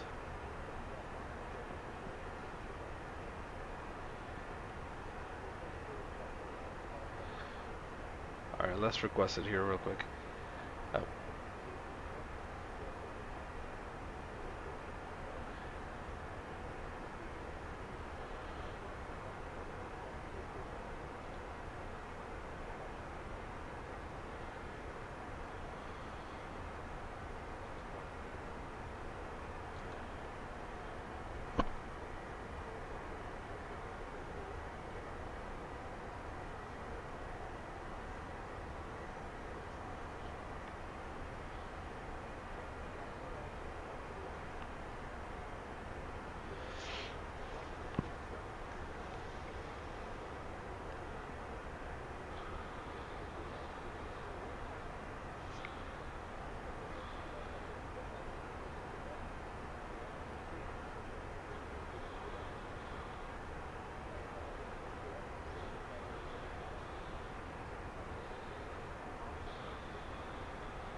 And Chicago United 407, any chance we can change to the Watson?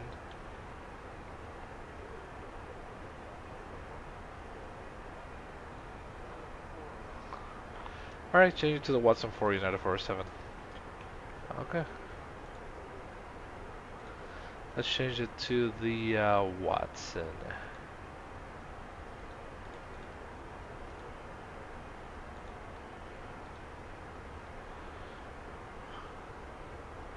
This is something that the real plane doesn't do at all. It kind of goes on the roll with it as you're doing it. So let's select heading one more time. Insert direct to bonnet, fridge, Watson. Where am I heading right now? Yeah, Watson.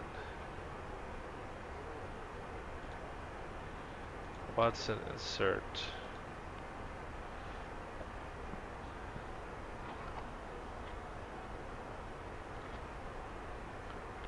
Okay, so we got Watson over there, and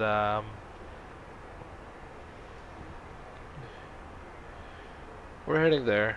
We got 7,000 on the box on the FCU. All we have to do is do some of the landing data. So let's go ahead and do that now.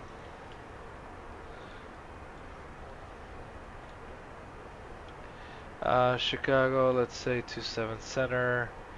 I'm gonna go with good because it's raining. Let's do the METAR.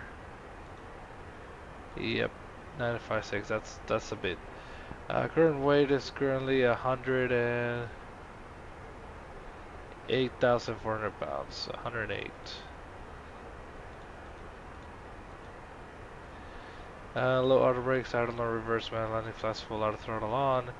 That is good, and it's giving us 6,148 feet with auto brakes low. So that's perfectly fine. And we can do auto brakes low. There we go. Now let's get the chart here. Go to the LS, runway 27 center, and let's start talking about this real quick. And setting things up. So we have a DA of 853. So let's go to the box. Descent 853. It's gonna be the minimums. Altimeter is 2956.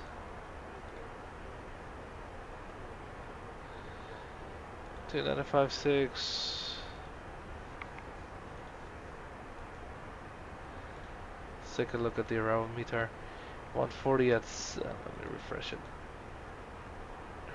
240 at 6.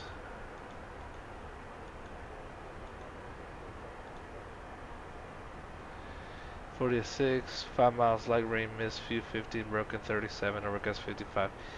Temperature 16.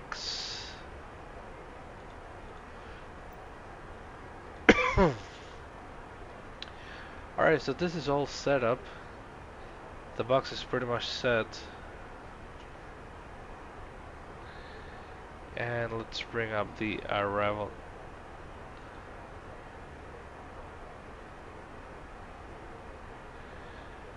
Alright, we'll cross holes at 12,000 United 407. Alright, so holes at 12. Let's bring this up to 12,000. And let's do holes at 12. So 120.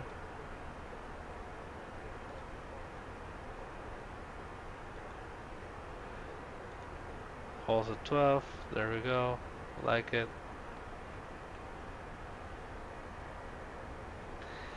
Now it's saying that we should definitely start descending now, so let's do that. Okay, so we got Mach descent, and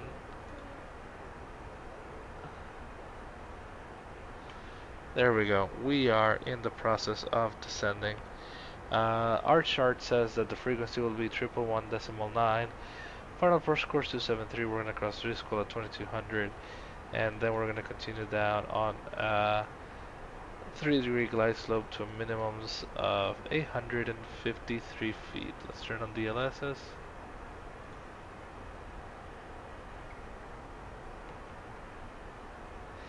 and we got 853 feet on the barrow right up here. So that is all set. The plane's descending.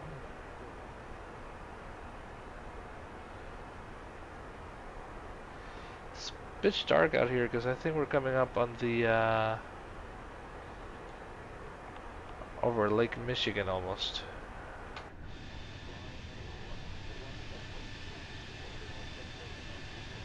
It is very dark.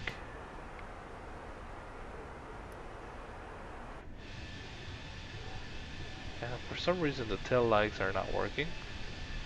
The logo lights. But it is very, very dark right now. Can barely see anything outside. So let's go back inside. We're descending. There seems to be some weather up ahead on the radar, so I'm going to take off my terrain on ND and I'm just going to keep it here and see what's going on there. Also, since we have that crossing restriction at Hull, so we're going to cross at 12,000, I'm going to bring it out of the airport mode into that constrained mode. That way I can remember that we have to be there at 12,000, even though the plane is perfectly keeping the path with the green donut in there. So everything looks okay for now on the descent. Since it's going to be raining here soon, according to the weather radar, I'm going to turn on the fasten seatbelt sign. Seatbelt sign is on.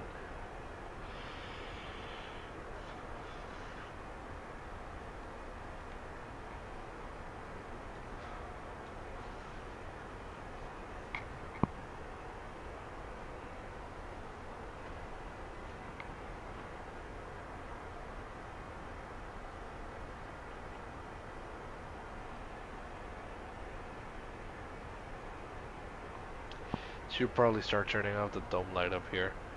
Start getting the flight deck a little bit darker. Where's the, here we go. There we go. This light can stay out. That's fine with me. It's just... it's too bright.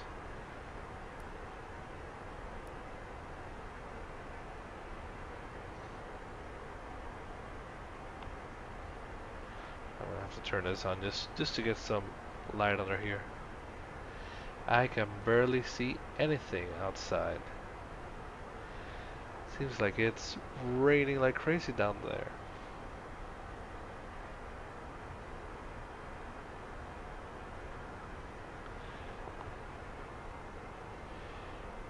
Jarrell, hello, hello. What's up, buddy? Welcome on board. We're just starting our initial descent here into Chicago's O'Hare. Should be on the ground very soon.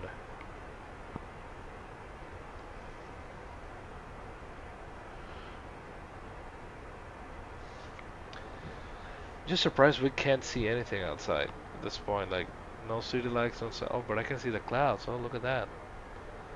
None of you guys can see that.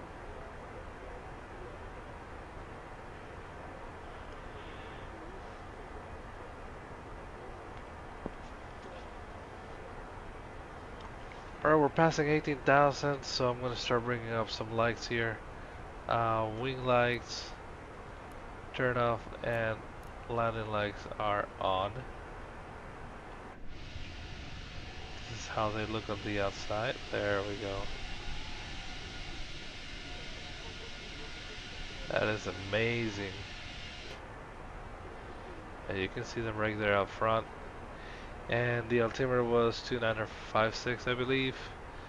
So let's get that set up. 2956. And we got an ECAM for the barrels not being the same. Let's bring this one to .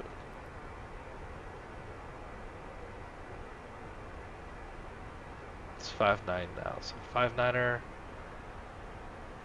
5.9, and 5.9. Perfect. We're almost.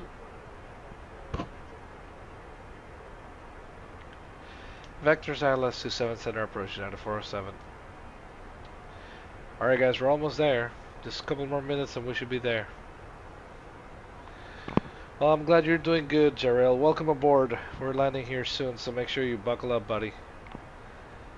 It's gonna be an interesting arrival, as you can see, with the weather radar in Chicago. The weather's not the best right now, but we're gonna make it work.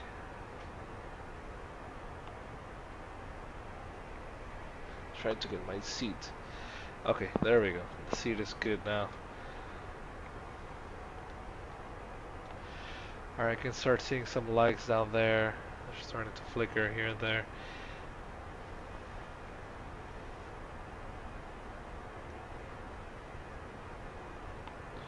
Getting a little high, so I'm going to start bringing my speed brakes in. Have the speed brakes because the autopilot is on.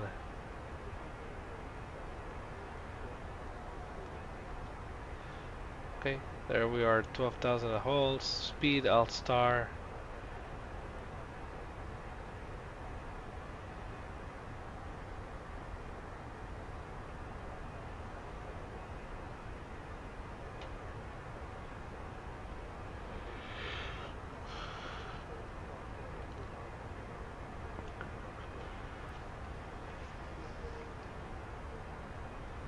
Okay, we're doing 12,000. Just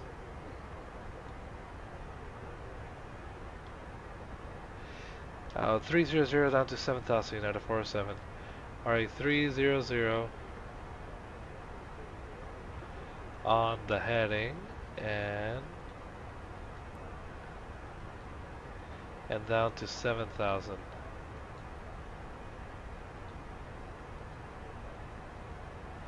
Open descent, thrust idle.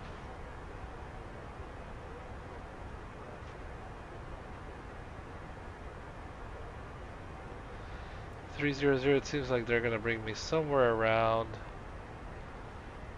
Sermi, maybe outside of Sermi. So what I can do is come to the box, direct, let's do Sermi 095. See how that looks. Yeah, I like it. Alright, cool. Let's insert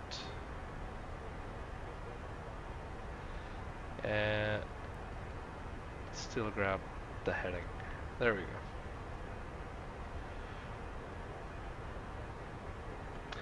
Alright, about to pass 10,000. Airspeed is gonna come down to 250 now. And I'm gonna select and do 250 in the heading to here.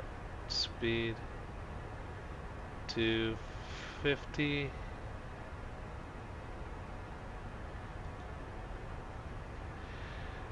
Gonna need some speed brakes. There we go. Speed brakes in action.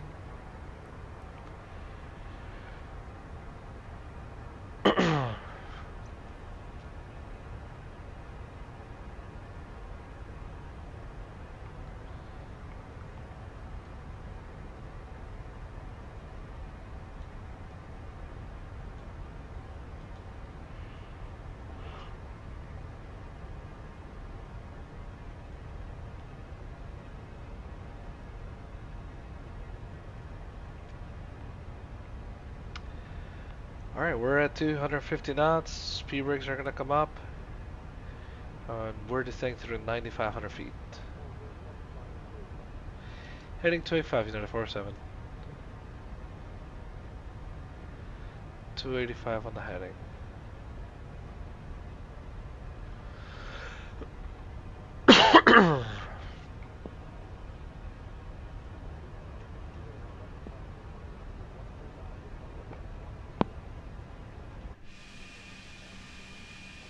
It's pretty dark outside. It's a dark and gloomy night.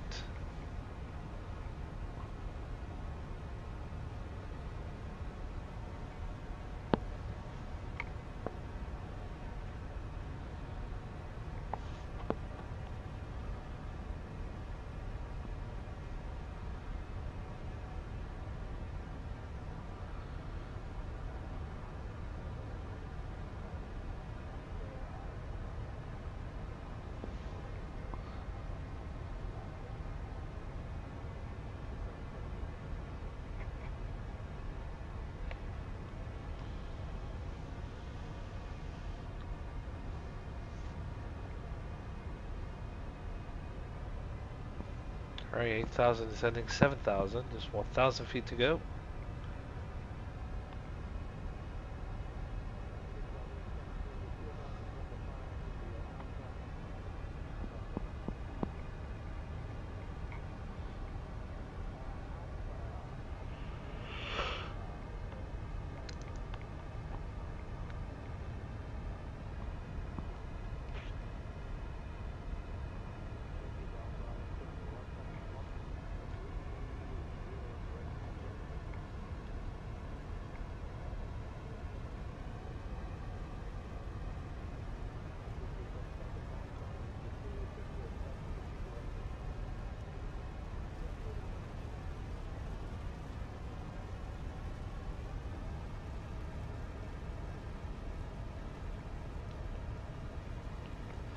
Alright, there's 7,000. Altitude is set on the panel. Alright, on present heading, we'll join 27 center localizer United 407. Alright, on this heading, he wants me to join the localizer, so localizer is coming on. There it is.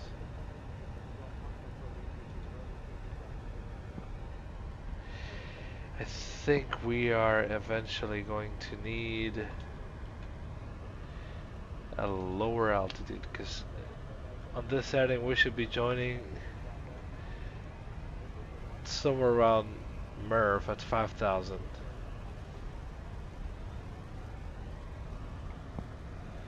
So we're a little bit too high for that. If he doesn't give us any other altitude in the next, let's see, 7 miles or something, I'm gonna have to request it from him.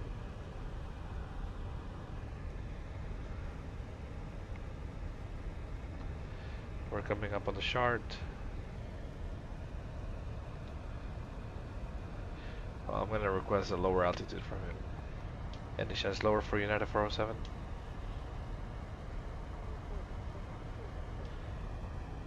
$4,000 United 407.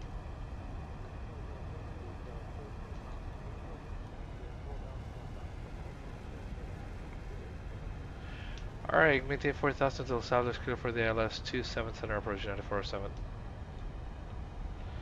Alright, there's 4,000, we're descending. It doesn't seem like he's gonna be controlling of our speed. Doesn't seem like it's too busy anymore around here, so that being said,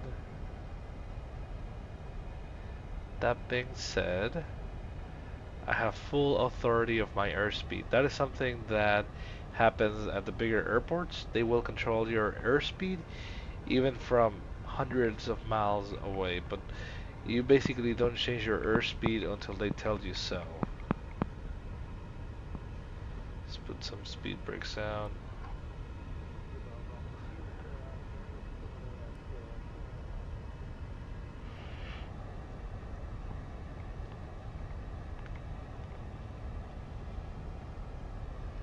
Trying to get away from that glide slope as much as I can at this moment, just to keep it on the low side.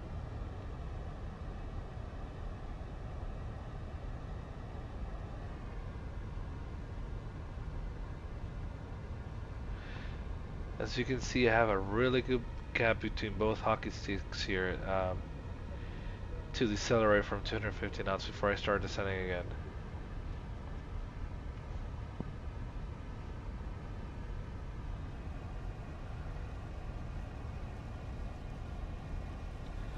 Alright, speed I'll start. Now I can start slow her down. Let's do 210 knots. Let's bring it up to 180. 180, there we go.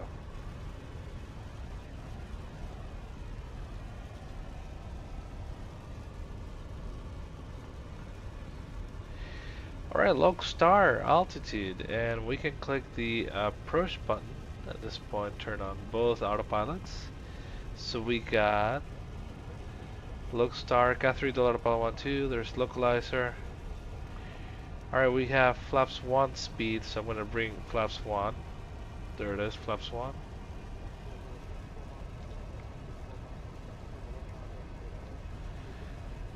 4,000 to establish, clear for the ALS 277 approaching at 47.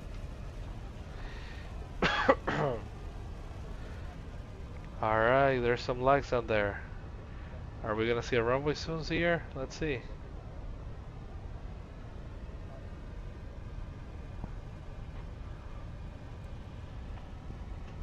There's the glide slope star. Let's set the Goran altitude, which is gonna be 4,000. So that's already set, so that's great.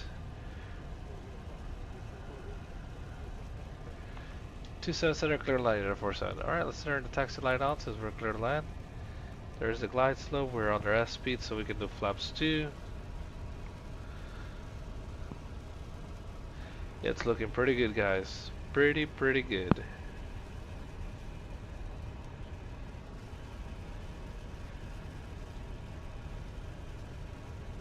The Airbus logic already has the ignition in the on position.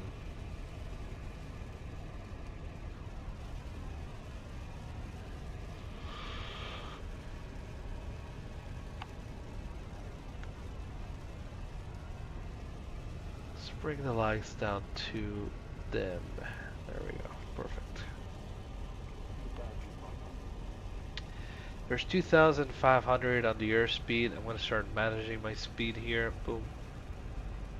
It's going to start going back to idle. And I can start by bringing the gear down. So here we go, gear down.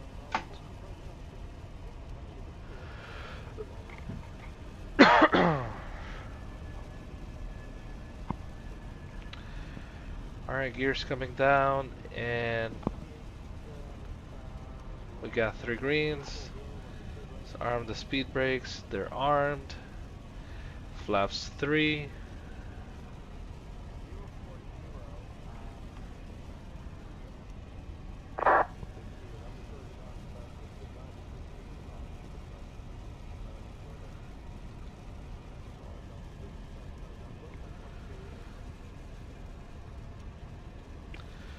Alright, Chicago Center, you just disconnected. Look at all the rain, Jesus. And let's do flaps full. I'm gonna have to give me some more leeway here. So 139 is the VAB, let's do 145. 145, there we go. Alright, the landing checklist, landing no blue, perfect. Everything is set. Everything's ready for us. Our minimums is 853 on the barrow.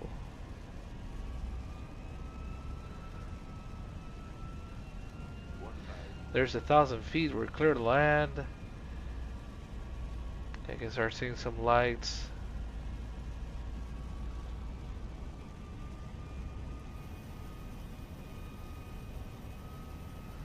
I don't think the wipers are gonna do much.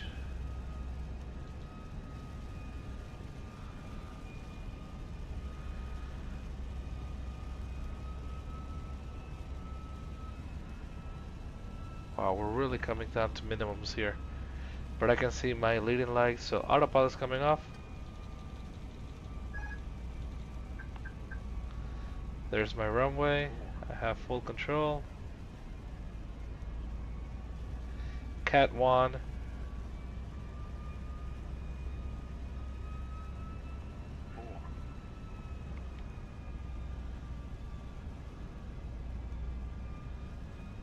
Visual with the poppies.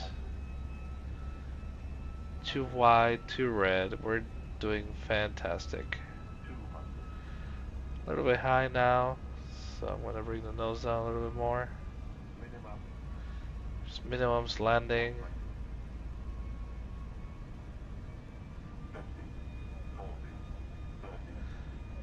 Alright, throws out to idle. Okay, we're on the ground. Max reverse. There we go.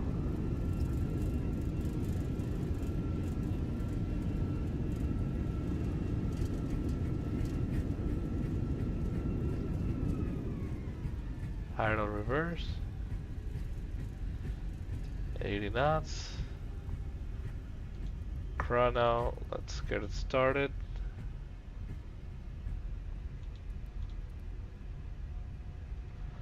Alright, we are clear.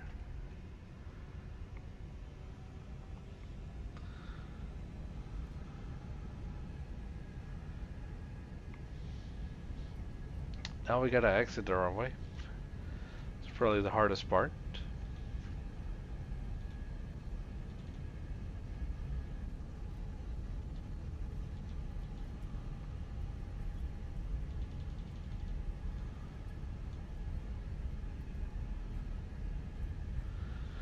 Gonna make a left turn on the next one coming up.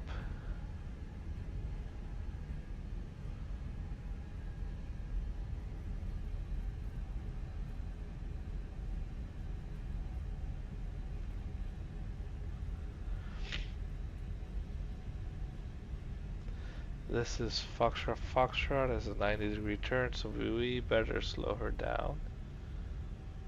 Okay, there it is, 10 knots. Now we can do the turn.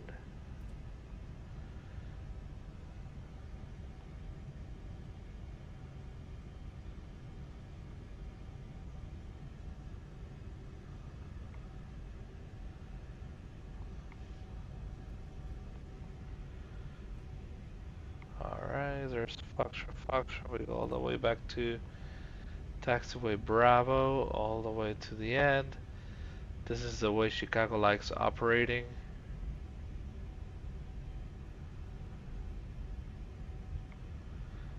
If you've ever been here in real life, you'll realize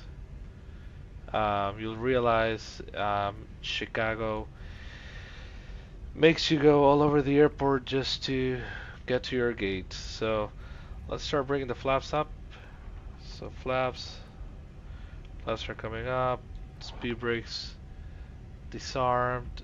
Let's bring the lights off. Strobes, wings, taxi light, flight director, landing systems are out, and the weather radar is off. Perfect. Yeribel, el radar me parece que es bastante preciso.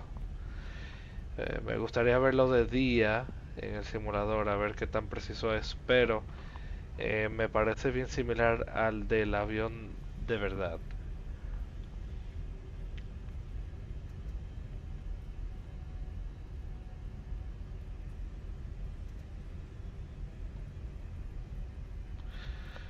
Alright, we have 3 minutes on the cooldown period, so I'm just gonna take the chrono out. We can turn off engine number 2 whenever we want. However, it's raining and it's cold, it might be slippery, so I'm just gonna keep it on for now, both engines. I'm gonna taxi with both engines. We're crossing here. I should have turned on my strobe lights for this part. Didn't see it coming. This runway is actually closed in real life now, but I didn't see it coming. We're gonna taxi all the way to taxiway Tango, correction, Bravo, taxiway Bravo.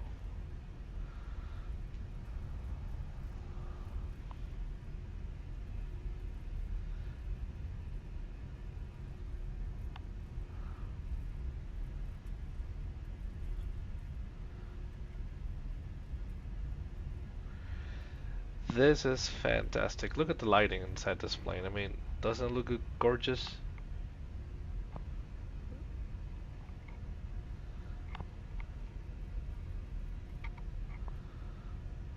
Let's follow that center line. Remember, always follow the center line. Follow the yellow brick road. Sorry about that. We are almost in taxiway Bravo.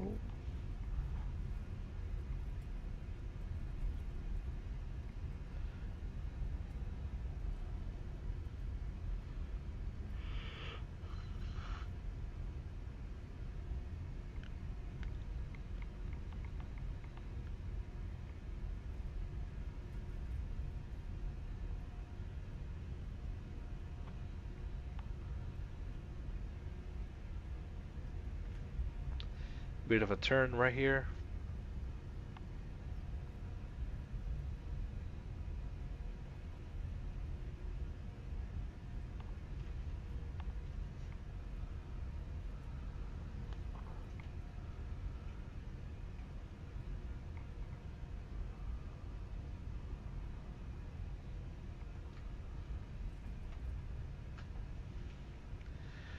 Alright, here comes taxiway Papa Papa, or no, this is supposed to be taxiway Bravo.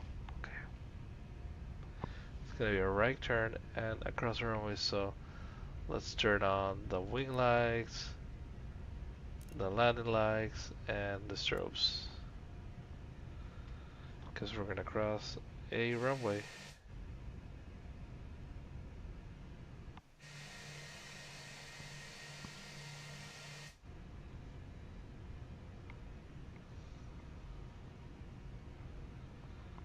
There's something with the scenery here that doesn't match the chart very well. So I'm just gonna follow straight ahead.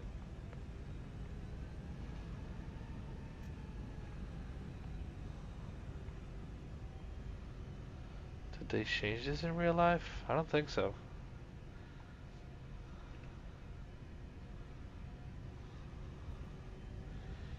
Maybe they did. This is supposed to be taxiway Bravo, but it's now called Papa Papa. Anyway, clear left. It's clear on the right. Across the runway. Then we're gonna make a right turn on taxiway Golf.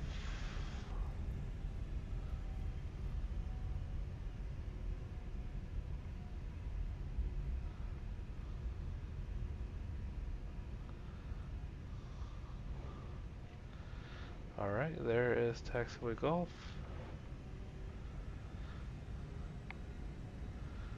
Turn off the lights. I'm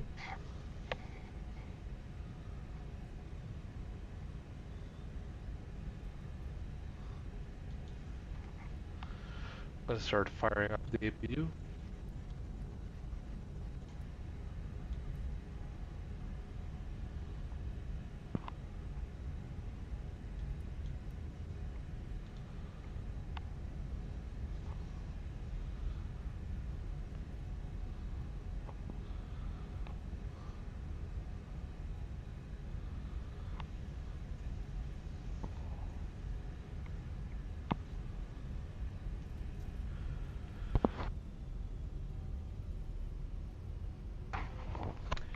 Yaribel, sí, voy a intentar hacer lives de ahora en adelante, a ver qué tipo de contenido puedo traer aquí a YouTube.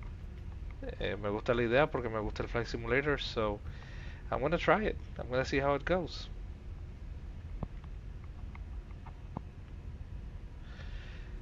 No puedo grabar en el avión de verdad, pero aquí puedo grabar all I want. So that is the plan. The current plan is that. Alright, APU is up and available. Nice.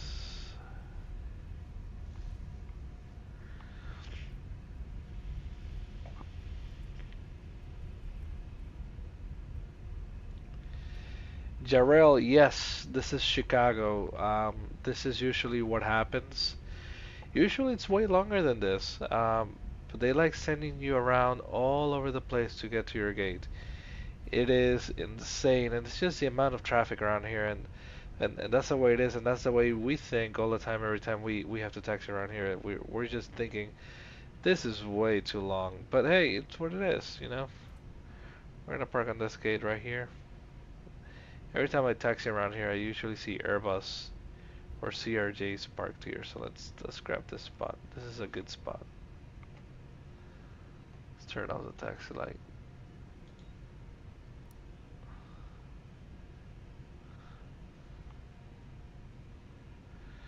Alright, coming up to a stop almost.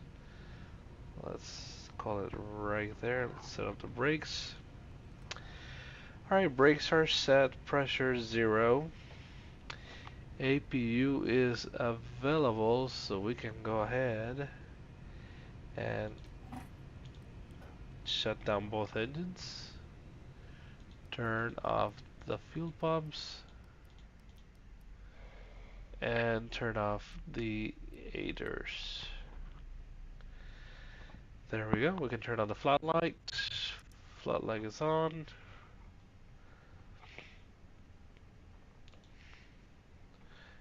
Gate is coming in. There's the gate. Let's click deboard. And that is it. Gotta turn off the beacon. Very, very important. Turn off the beacon. There we go. Beacon is off. Everything else is off.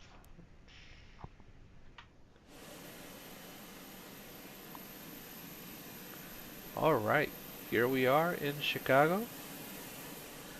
Oh man, that was a little bit too short of the parking spots, but I don't have GSX. I have to get GSX eventually, so that I can have accurate parking spots. Other than that, I think the flight went pretty well. I really enjoyed working with all of you to get this plane to where it needed to go, which is Chicago. I feel like I'm missing some. Oh, you know, that's right. The transponder. So let's turn this to off. There we go, and let's squawk 1200. Alright, cool. Well guys, thanks for joining our first live stream video. I really enjoyed having you all on board and answering all the questions you might have had about the Airbus. If you guys need anything else, feel free to reach out to me on social media, Instagram at Shamir4Sobe and TikTok at Pilot Shamir. That's gonna be all for today, so let's go ahead and power the aircraft down. External power is available. APU is off. Let's see. APU is off. External power is available. Fuel pumps are all off, and that's pretty much it. So let's turn off the external.